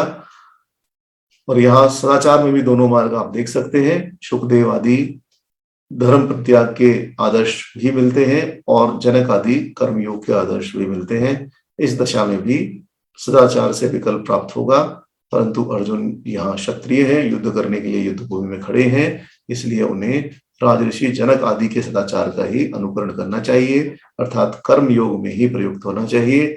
यही भगवान का आशय यहाँ प्रतीत होता है। यहाँ भगवान जनक आदि राजऋषियों के मार्ग पर चलते हुए मोक्ष की इच्छा की, मोक्ष की कामना से कर्म करने की आज्ञा दे रहे हैं, क्योंकि शास्त्रों में ऐसी ही आज्ञा है कि किसी भी स्थिति में गुरु ब्राह्मण आदि को नहीं मारना चाहिए। और यह भी वचन मिलता है कि गुरुम व ब्राह्मणम वापि आचार्यम व बहुश्रुतम आतातियानि मान्यंतम हन्या देवा विचारिणाम, अर्थात गुरु हो, ब्राह्मण हो, आचार्य हो, कोई भी हो, यदि वह अपने आप को मारने के लिए आया हो, सामने खड़ा हो, तो उसे मार ही देना चाहिए। वह आताताई बनकर आया हो, और आपको मारना चाहता हो तो उसे मार देना चाहिए, उसमें किसी प्रकार की हिंसा का विचार नहीं करना चाहिए। इस दशा में जब एक तरफ शास्त्रों में कहा गया कि गुरु ब्राह्मण अतिथि इत्यादि को किसी भी दशा में नहीं मारना चाहिए, और दूसरी ओर कहा गया कि वह आतताई बनकर सामने खड़ा हो तो उसे अवश्य ही मार देना चाहिए, इस प्रकार शास्त्रों में संदेह रहता ही है। और इसीलिए भगवान सदाचार की ओर बार बार ध्यान दिलवा रहे हैं कि क्षत्रियों का सदाचार ऐसा ही है। पुराने क्षत्रियों ने जिस प्रकार का सदाचार किया है, राजऋषि जनक इत्यादि ने जिस प्रकार के सदाचार का पालन किया है, उसी सदाचार के मार्ग पर तुम भी स्थित रहो और उसी सदाचार के मार्ग पर स्थित रहकर युद्ध करो। इस युद्ध में उपस्थित तुम्हारे सामने जो भीष्म खड़े हैं, उन भीष्म ने भी अवसर पड़ने पर अपने गुरु परशुराम से युद्ध किया था। इसलिए भगवान वस्तुतः यहाँ यही आज्ञा दे रहे हैं, सत्पुरुषों के आचरण को ही प्रमाण मानो और अपने धर्म के मार्ग में स्थित रहो, हथियार उठा लो, अस्त्र उठा लो और युद्ध के लिए तत्पर हो जाओ। अब यदि अर्जुन यह श्लोक करे कि अर्जुन ने भगवान श्री कृष्ण से कहा था कि मुझे तो यह समझ नहीं आ रहा कि मुझे क्या करना चाहिए प्रथम अध्याय में, कि मुझे क्या करना चाहिए और क्या नहीं करना चाहिए, मेरा मन भ्रम से भर रहा है, विभ्रमित हो रहा है और मैं किसी भी प्रकार का निर्णय करने में अपने आप को अक्षम पा रहा हूं, मैं किसी प्रकार का निर्णय करने में सक्षम नहीं हूं, अतः आप मुझे उचित आज्ञा दीजिए क्योंकि मैं आपका भक्त हूं।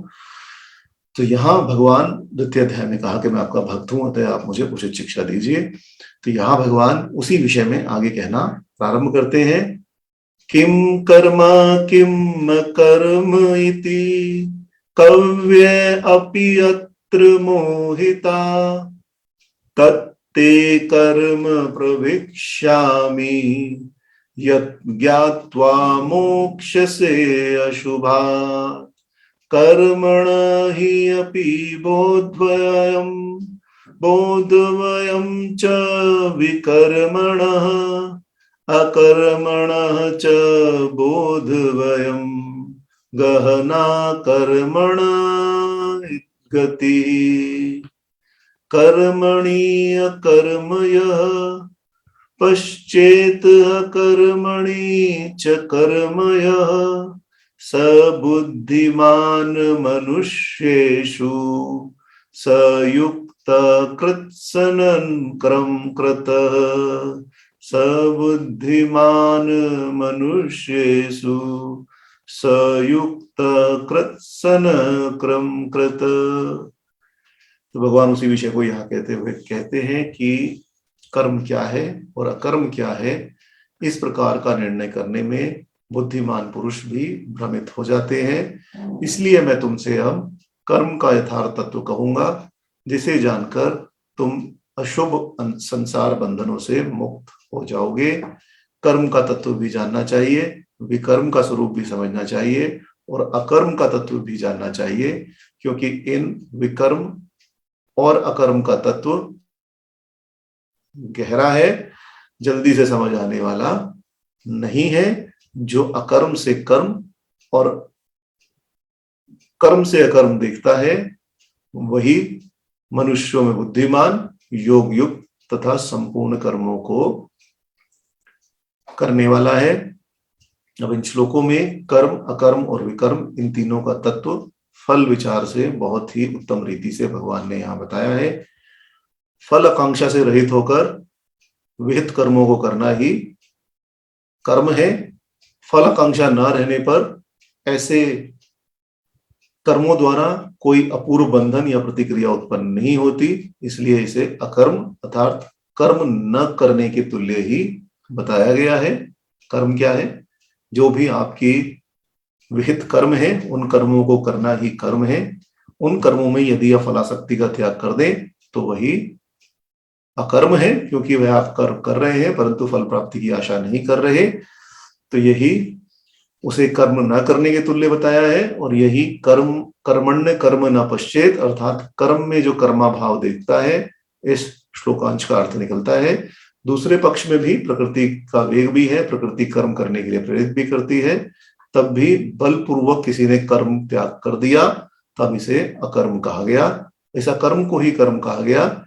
क्योंकि बलपूर्वक कर्म त्याग करने में प्रकृति पर अवश्य ही आघात होगा, प्रकृति पर अवश्य ही धक्का लगेगा, जिसकी प्रतिक्रिया अच्छी नहीं होगी, और इस प्रकार से विहित कर्म के त्याग में पाप भी प्राप्त होगा।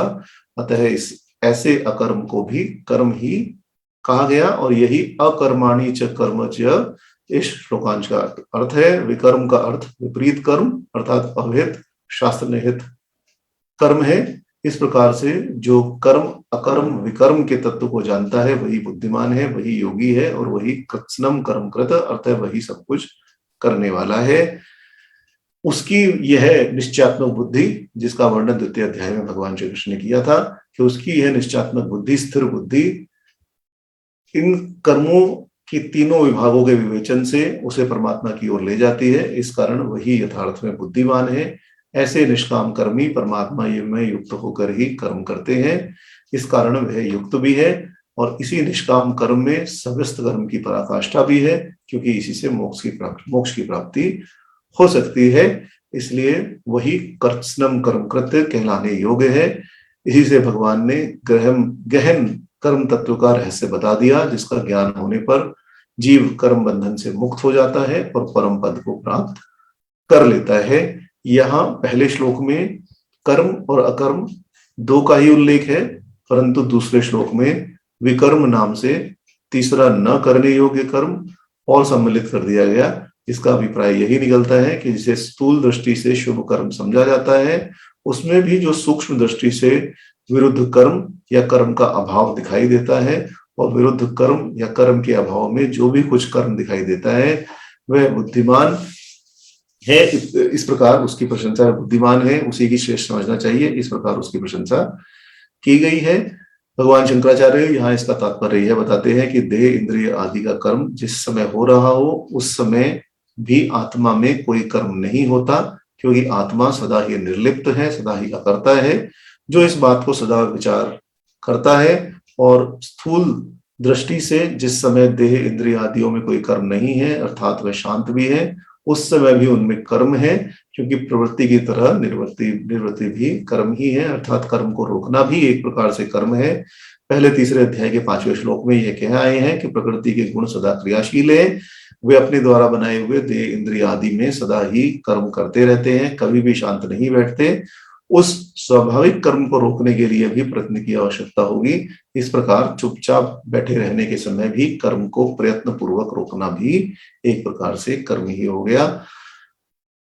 अब जिस प्रकार नाव अथवा रेलगाड़ी में दौड़ता हुआ मनुष्य, यदि मनुष्य नाव में बैठा है, कार में बैठा है, रेलगाड़ी में बैठा है, और अपने आसपास के वृक्ष आदि को गति न होने पर भी उनमें गति देखता है, दूर से दिखाई देने वाले चलते हुए मनुष्यों को भी स्थिर रूप सा दिखता है, उनमें गति का आभास उसे नहीं होता। इसी प्रकार समस्त प्राणियों के सदा स्थिर आत्मा में ही मैं चलता हूँ, मैं ही व्यवहार करता हूँ, और इस प्रकार जिसकी गति इस प्रकार भ्रांत हो जाती है, और चुपचाप बैठने आदि की गति रहने पर भी चुपचाप रहने की भ्रांति हो रही है। उस भ्रांति के निवारण के लिए ही भगवान ने यह उपदेश दिया है कि आत्मा को सदा अक्रिय ही समझना चाहिए। आत्मा में क्रिया नहीं होती, केवल इंद्रियों में ही क्रिया होती है, और इस प्रकार इंद्रियों के द्वारा प्राकृतिक देह आदि ही सदा क्रियाशील रहती है। इस प्रकार यथार्थ ज्ञान हो जाने पर अशुभ संसार से मोक्ष प्राप्त होगा, और यथार्थ दृष्टा मनुष्य बुद्धिमान कहा जाएगा, और यह सब उत्तम कर्म करने से फलचित शुद्धि भी उसे प्राप्त होगी। अब यहाँ एक बात जो हमने आरंभ में कही थी कि भगवान शंकराचार्य से पुरानी कोई अन्य व्याख्या उपलब्ध नहीं है। सबसे पुरानी व्याख्या जो श्रीमद् भागवत गीता की आज के समय में उपलब्ध है वह भगवान शंकराचार्य की ही व्याख्या है। इसके बाद जो व्याख्याएं हैं वो भगवान शंकराचार्य के बाद की या तो व्याख्याएं हैं या फिर भगवान शंकराचार्य की व्याख्या पर ही आधारित है।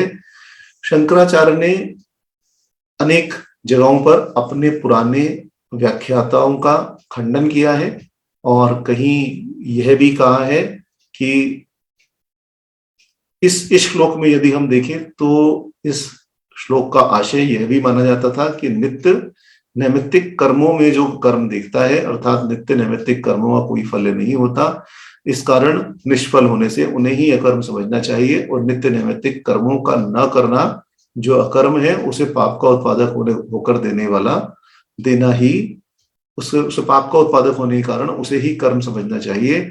इस प्रकार समझने वाला मनुष्य ही बुद्धिमान कहा गया है। इस प्रकार का मत ऐसा लगता है कि यह भगवान शंकराचार्य से पूर्व व्याख्याकारों द्वारा किया गया था, परंतु इस प्राचीन मत का खंडन करते हुए वे कहते हैं कि नित्य नैमित्तिक कर्म भी तो प्रत्न जन्म होने के कारण, प्रत्न के कारण ही प्राप्त होने के कारण कर्म है। उन्हें अकर्म समझना तो भ्रांति स्वरूप अथवा अज्ञान होगा। फिर भ्रांति वाला मनुष्य कैसे योगी सिद्ध कहा जा सकता है, और उसका अशुभ संसार से मोक्ष किस प्रकार प्राप्त हो सकता है।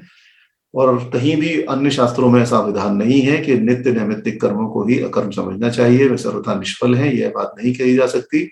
क्योंकि संध्या वंदन आदि नित्य कर्म अथवा ग्रहण स्नान, गंगा स्नान इत्यादि नैमित्तिक कर्म न करने से जो पाप होता है उसका निवारण करना ही उनका फल है। फिर उन्हें अकर्म कैसे कहा जाए। और फिर उन नित्य नैमित्तिक कर्मों को न करने से जो पाप उत्पत्ति मानी गई है वह भी ठीक नहीं है, क्योंकि अभाव से भाव उत्पन्न होने का श्रुतियों ने सर्वथा निषेध किया है। जहां स्मृतियों में नित्य नैमित्तिक कर्म न करने से पाप बताया गया है, उसका आशय यही है कि संध्या वंदन आदि कर्म के समय कोई अन्य कार्य यदि किया जाएगा तो वही पाप का उत्पादक होगा। इसलिए कर्म ही पापजनक है, कर्म का अभाव पापजनक नहीं है। यह भगवान शंकराचार्य ने यहाँ व्याख्या की है। लोकमान्य तिलक प्रकरण के अनुसार कर्म योग के विषय में ही इसका अर्थ करते हैं कि आसक्ति और फलाशा को छोड़कर जो कर्म किए जाते हैं वे किसी प्रकार का बंधन उत्पन्न नहीं करते, वे बंधक नहीं होते। इसका गीता में भगवान ने बार बार वर्णन किया है। इसके बंधन न होने के कारण ही कर्मयोगी को कर्मों में जो अकर्म समझता है और सर्वथा कर्म त्याग से, यदि कोई सर्वथा कर्म त्याग कर दे तो मनुष्य हो ही नहीं सकता, यह भी गीता में बार बार कहा गया है। तब जो हठ पूर्वक कर्मों को छोड़ देता है, ऐसे अकर्म में भी कर्म देखता है, अर्थात वह कर्म छोड़ना कई जगह बंधन का कारण हो जाता है। जैसा कि अपने समक्ष ही यदि कोई अपने सुहृदय को, माता पिता गुरु को मारता रहे और समर्थ होते हुए भी यदि वह मनुष्य चुपचाप रहे और उन माता पिता गुरुओं अथवा सुहृदों की रक्षा के लिए कोई प्रयत्न ना करे तो वह कर्म अवश्य ही उसके लिए बाधक होगा। इसे ही 18वें अध्याय में भगवान ने तामस त्याग कहा है कि तामस त्याग किसी समय विकर्म भी बन जाता है, और शरीर को कलेश मानकर जो कर्म को छोड़ देता है वह भी राजस त्याग ही है। यह आगे 18वें अध्याय में बताएंगे। इस प्रकार त्याग का फल भी प्राप्त नहीं होता, इसलिए त्याग दशा में भी जो शरीर, वाणी आदि कुछ कर्म प्रकृति के अनुसार होते हैं वह भी बंधक होने के कारण कर्म नहीं कहे जाएंगे। इस दृष्टि से जो अकर्म में कर्म दिखता है और वही बुद्धिमान है, अर्थात व्यावसात्मिका बुद्धि से युक्त है, और वह सभी प्रकार के कर्मों का सच्चा अधिकारी है। किंतु उसमें केवल सात्विक त्याग को भगवान ने 18वें अध्याय में स्पष्ट किया है, आगे हम इसकी चर्चा करेंगे जब हम वहां पहुंचेंगे। परंतु सारांश केवल यही है कि कर्तव्य समझकर कर्म तो करते रहो, परंतु कर्म की जो फल आशा है उसे छोड़ दो। और इस प्रकार इस श्लोक का यही अर्थ करना उचित प्रतीत होता है कि कर्म में अकर्म अर्थात मृत्यु और अमृत को पृथक पृथक देखने वाला व्यक्ति ही बुद्धिमान है, और सब कर्म अमृत अर्थात आत्मा पर ही आश्रित है। इसलिए उस पुरुष को कृत्सन कर्म कृत्य कभी कहा गया। और यहाँ यह स्मरण रखना चाहिए कि सत्ता और चेतना हालांकि कर्म मिश्रित है, फिर भी उस प्रकार से उन्हें कर्मों को हटाकर विशुद्ध रूप से देखना ही ब्रह्म दृष्टि है।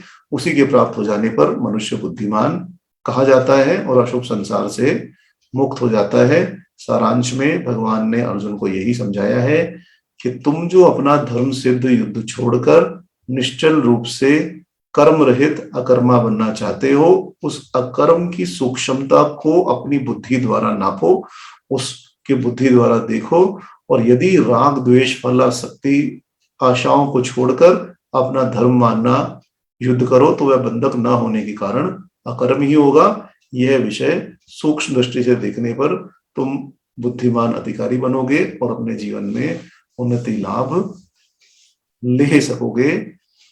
तो कर्म, अकर्म और विकर्म का यहां भगवान ने अर्थ समझाया और कहा कि बुद्धिमान मनुष्य जो अपने कर्म को अकर्म मानकर करता है और विकर्म में नहीं फंसता, वही योग युक्त तथा संपूर्ण कर्मों को करने वाला है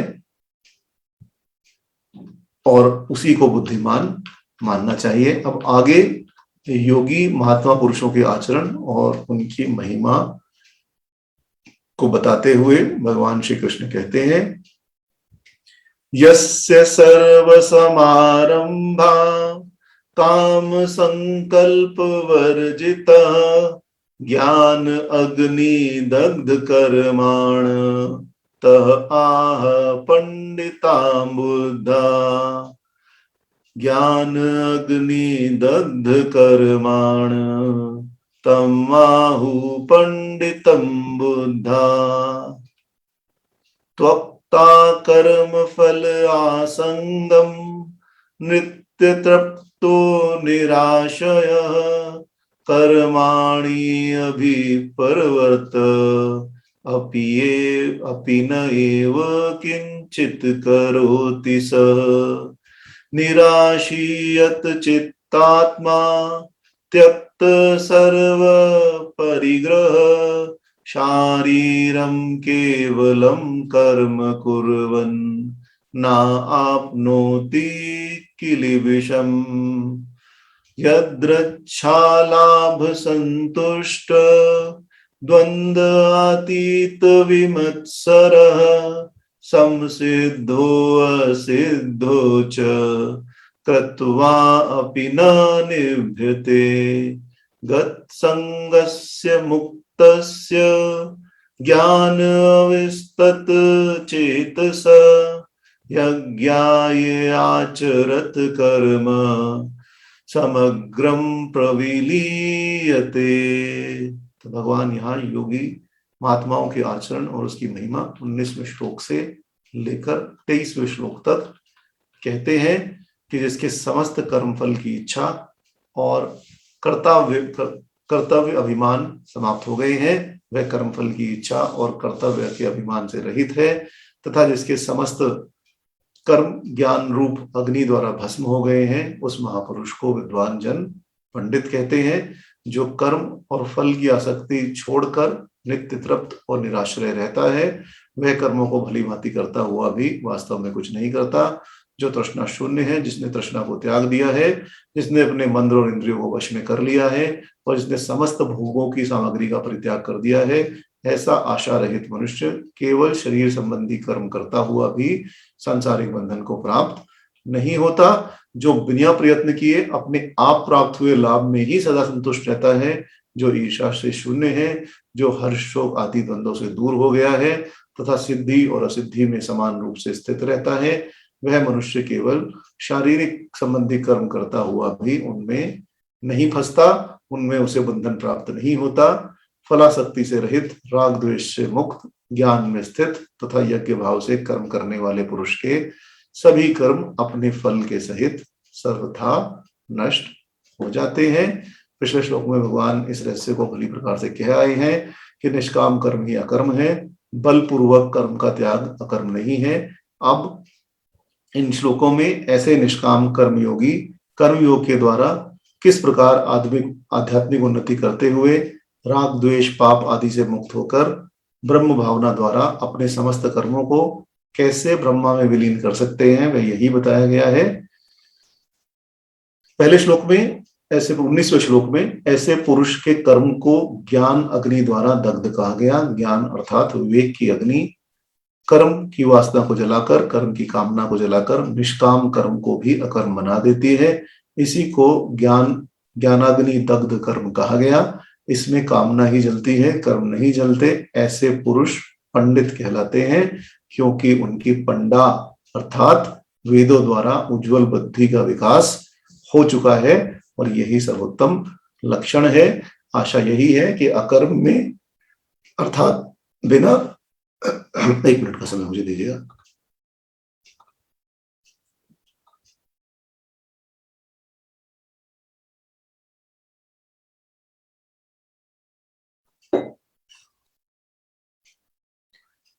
तो आशय भगवान का यहाँ यही है कि अकर्म में अर्थात बिना अधिकार के भी सभी रूप से कर्म परित्याग में भी जो कर्म देखता है वही बुद्धिमान है। तब सच्चा और विदित अकर्म कौन सा है जो उपादेय है, उसको स्पष्ट करते हुए कहते हैं कि जिस पुरुष के सब आरंभ अर्थात कर्म काम और संकल्प से रहित रहता है, जो अपने कर्मों में फल की कामना नहीं रखता, और जब जो अहम करोमि मैं करता हूं इस प्रकार का संकल्प और इस प्रकार का फल मुझे प्राप्त होगा, इस प्रकार का संकल्प भी जिसके हृदय में कभी उत्पन्न नहीं होगा, उसके पूर्वाजित कर्म भी ज्ञान रूप अग्नि से जल जाते हैं और विद्वान लोग उसी को पंडित कहते हैं। यहाँ पूर्वोक्त आत्मा को अकर्ता समझना ही ज्ञान शब्द से लेना चाहिए। इस प्रकार आत्मा के निर्लिप्त अकर्ता होने का ज्ञान ही आत्मज्ञान हुआ। यही भगवान ने यहाँ स्थापित कर दिया है कि जब आत्मा बिना किसी बंधन के कार्य करती है तब मनुष्य को भी अपनी समस्त इंद्रियों को समाहित कर बिना फल की आकांक्षा से कर्म करना चाहिए, और तभी आत्मज्ञान की उत्पत्ति हो सकती है। दूसरे श्लोक में ऐसे पुरुषों के लिए कहा गया कि वह सदा तृप्त और निराश्रय होते हैं, उन्हें किसी के आश्रय की आवश्यकता नहीं होती, क्योंकि कामना की हाहाकार ही चित्त को अशांत करके आत्मतृप्ति को अतृप्ति में बदल देती है। इसलिए जिसकी कामना ही छूट गई है उनके नित्य तृप्ति रहने में कोई संदेह नहीं होना चाहिए। जो फल आकांक्षा से काम नहीं करते, फल सिद्धि या फल कामना में उनकी यदि वह कर्म करते भी हैं तो कोई आश्रय रूप नहीं हो सकती, इसलिए वह निराश्रय ही रहते हैं। ऐसे पुरुष सब कुछ करते हुए भी कामना की शून्यता के कारण कुछ भी नहीं करते। और फिर कर्म को भी अकर्म देखना जो पहले श्लोकों में बताया गया बुद्धिमत्ता का लक्षण, इस श्लोक में उसका स्पष्टीकरण कर दिया गया कि जो कर्म फल की आसक्ति छोड़ देता है और सदा ही तृप्त रहता है अर्थात किसी वस्तु की इच्छा नहीं करता, और आश्रय अर्थात कर्म फल के भोग को के आधार जो अहंकार है उसे भी छोड़ देता है, कि अर्थात केवल प्रकृति के धर्मों को अपने पर आरोपित नहीं करता, वह यज्ञ रूपी संसार चक्र के परिचालन करने के लिए लोक संग्रह कर्म में भी यदि लगा रहता है तब भी वह आवश्यक कर्म ही करता रहता है, ऐसा ही समझना चाहिए।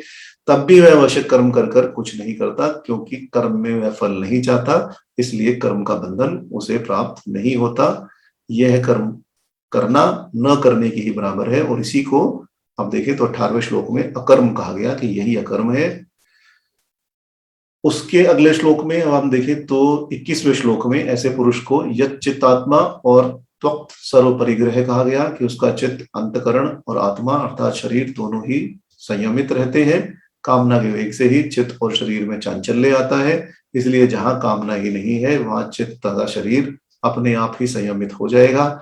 इसमें किसी भी प्रकार का संदेह नहीं होना चाहिए। कामना होती है तभी हम किसी कार्य की ओर प्रवृत्त होते हैं और फिर उसमें अत्यधिक उत्साह दिखाने लगते हैं, चंचलता आ जाती है और हम अन्य अपने सभी कार्य जो पूजा पाठ ज्ञान यज्ञ अर्थ यज्ञ जिस भी प्रकार के यज्ञ में हम प्रवृत्त थे वह सब छोड़ देते हैं। तो जहां कामना की पूर्ति हो गई, जहां कामना ही नहीं रही, वहां चित्त भी शांत हो जाएगा और शरीर भी शांत हो जाएगा। जब कामना ही नहीं है तो वह परिग्रह किसका करेंगे, अर्थात कभी भी कुछ अपने पास जमा नहीं करेंगे, देते ही रहेंगे, लेंगे कुछ भी नहीं। और इस प्रकार फल की कामना ना रहने के कारण इनके किए हुए कर्मों पर भी इनकी कोई प्रतिक्रिया नहीं हो सकती। यही भगवान ने यहाँ कुर्वानुपाप्ति किल्बिषम शब्द से कहा है। 22वें श्लोक में भी कर्मयोग की उत्तम स्थिति ही बताई गई है कि कामना न रहने के कारण वह अचानक से प्राप्त हुई वस्तु में ही संतोष रहता है, राग द्वेष के झंझटों से मुक्त हो जाता है, क्योंकि कामना ही राग द्वेष की अग्नि को उत्पन्न करती है। राग द्वेषहीन पुरुष का किसी के साथ भी वैर भाव नहीं हो सकता, वह सभी के मित्र होते हैं। ऐसी सिद्धि असिद्धि में एक बार युक्त पुरुष को कर्म का बंधन नहीं लग सकता, यही बताया। अब आप देखें तो सुख अथवा दुख को कोई देने वाला कोई दूसरा अन्य नहीं है। दूसरा कोई पुरुष मुझे सुख देता है अथवा दुख देता है यह मानना कुबुद्धि ही है। मैं ही सब कार्य करता हूं, मैं ही सबका करता हूं, यह अभिमान भी झूठा है, क्योंकि सब लोग अपने कर्म सूत्र के बंधन में ही बंधा हुआ है, समस्त संसार इसी में बंधा हुआ है। यही अभिप्राय कर्मयोगी का रहना चाहिए। और सिद्धि असिद्धि का व्यापक अर्थ यही है कि युद्ध आदि कर्मों में सफलता हो अथवा असफलता हो, दोनों दशाओं में चित्तवृत्ति सेम समान रहनी चाहिए। भगवान श्री कृष्ण यहाँ अर्जुन को यही कह रहे हैं कि तुमने जो प्रश्न पूछा था कि हमें यह भी नहीं पता कि हमें इस युद्ध में सफलता मिलेगी अथवा नहीं मिलेगी, तो यह जानते हुए मैं युद्ध नहीं करना चाहता। तो भगवान यहाँ अर्जुन से यही कह रहे हैं कि किसी भी प्रकार में तुम्हारी चित्तवृत्ति बदलनी नहीं चाहिए, तुम्हारा सिद्धि में कोई हर्ष नहीं होना चाहिए और असिद्धि में कोई परिताप नहीं होना चाहिए। इस प्रकार यदि तुम कर्म करोगे तो किसी भी बंधन में नहीं पड़ोगे, क्योंकि राग द्वेष ही बंधन का कारण है। बिना राग द्वेष के बंधन नहीं हो सकते। जहां अपने उद्देश्य को दोहराया जाए, ऐसे गंभीर अर्थ में पुनरुक्ति का दोष भी नहीं माना जाता। भगवान का उद्देश्य अर्जुन को युद्ध में प्रवृत्त कराना है, इसलिए विभिन्न युक्तियों से बार बार एक ही बात को दोहराकर वह अर्जुन को कर्म योग में लगा रहे हैं। अब इसके आगे भगवान ने कहा कि जो कर्म है वह यज्ञ है।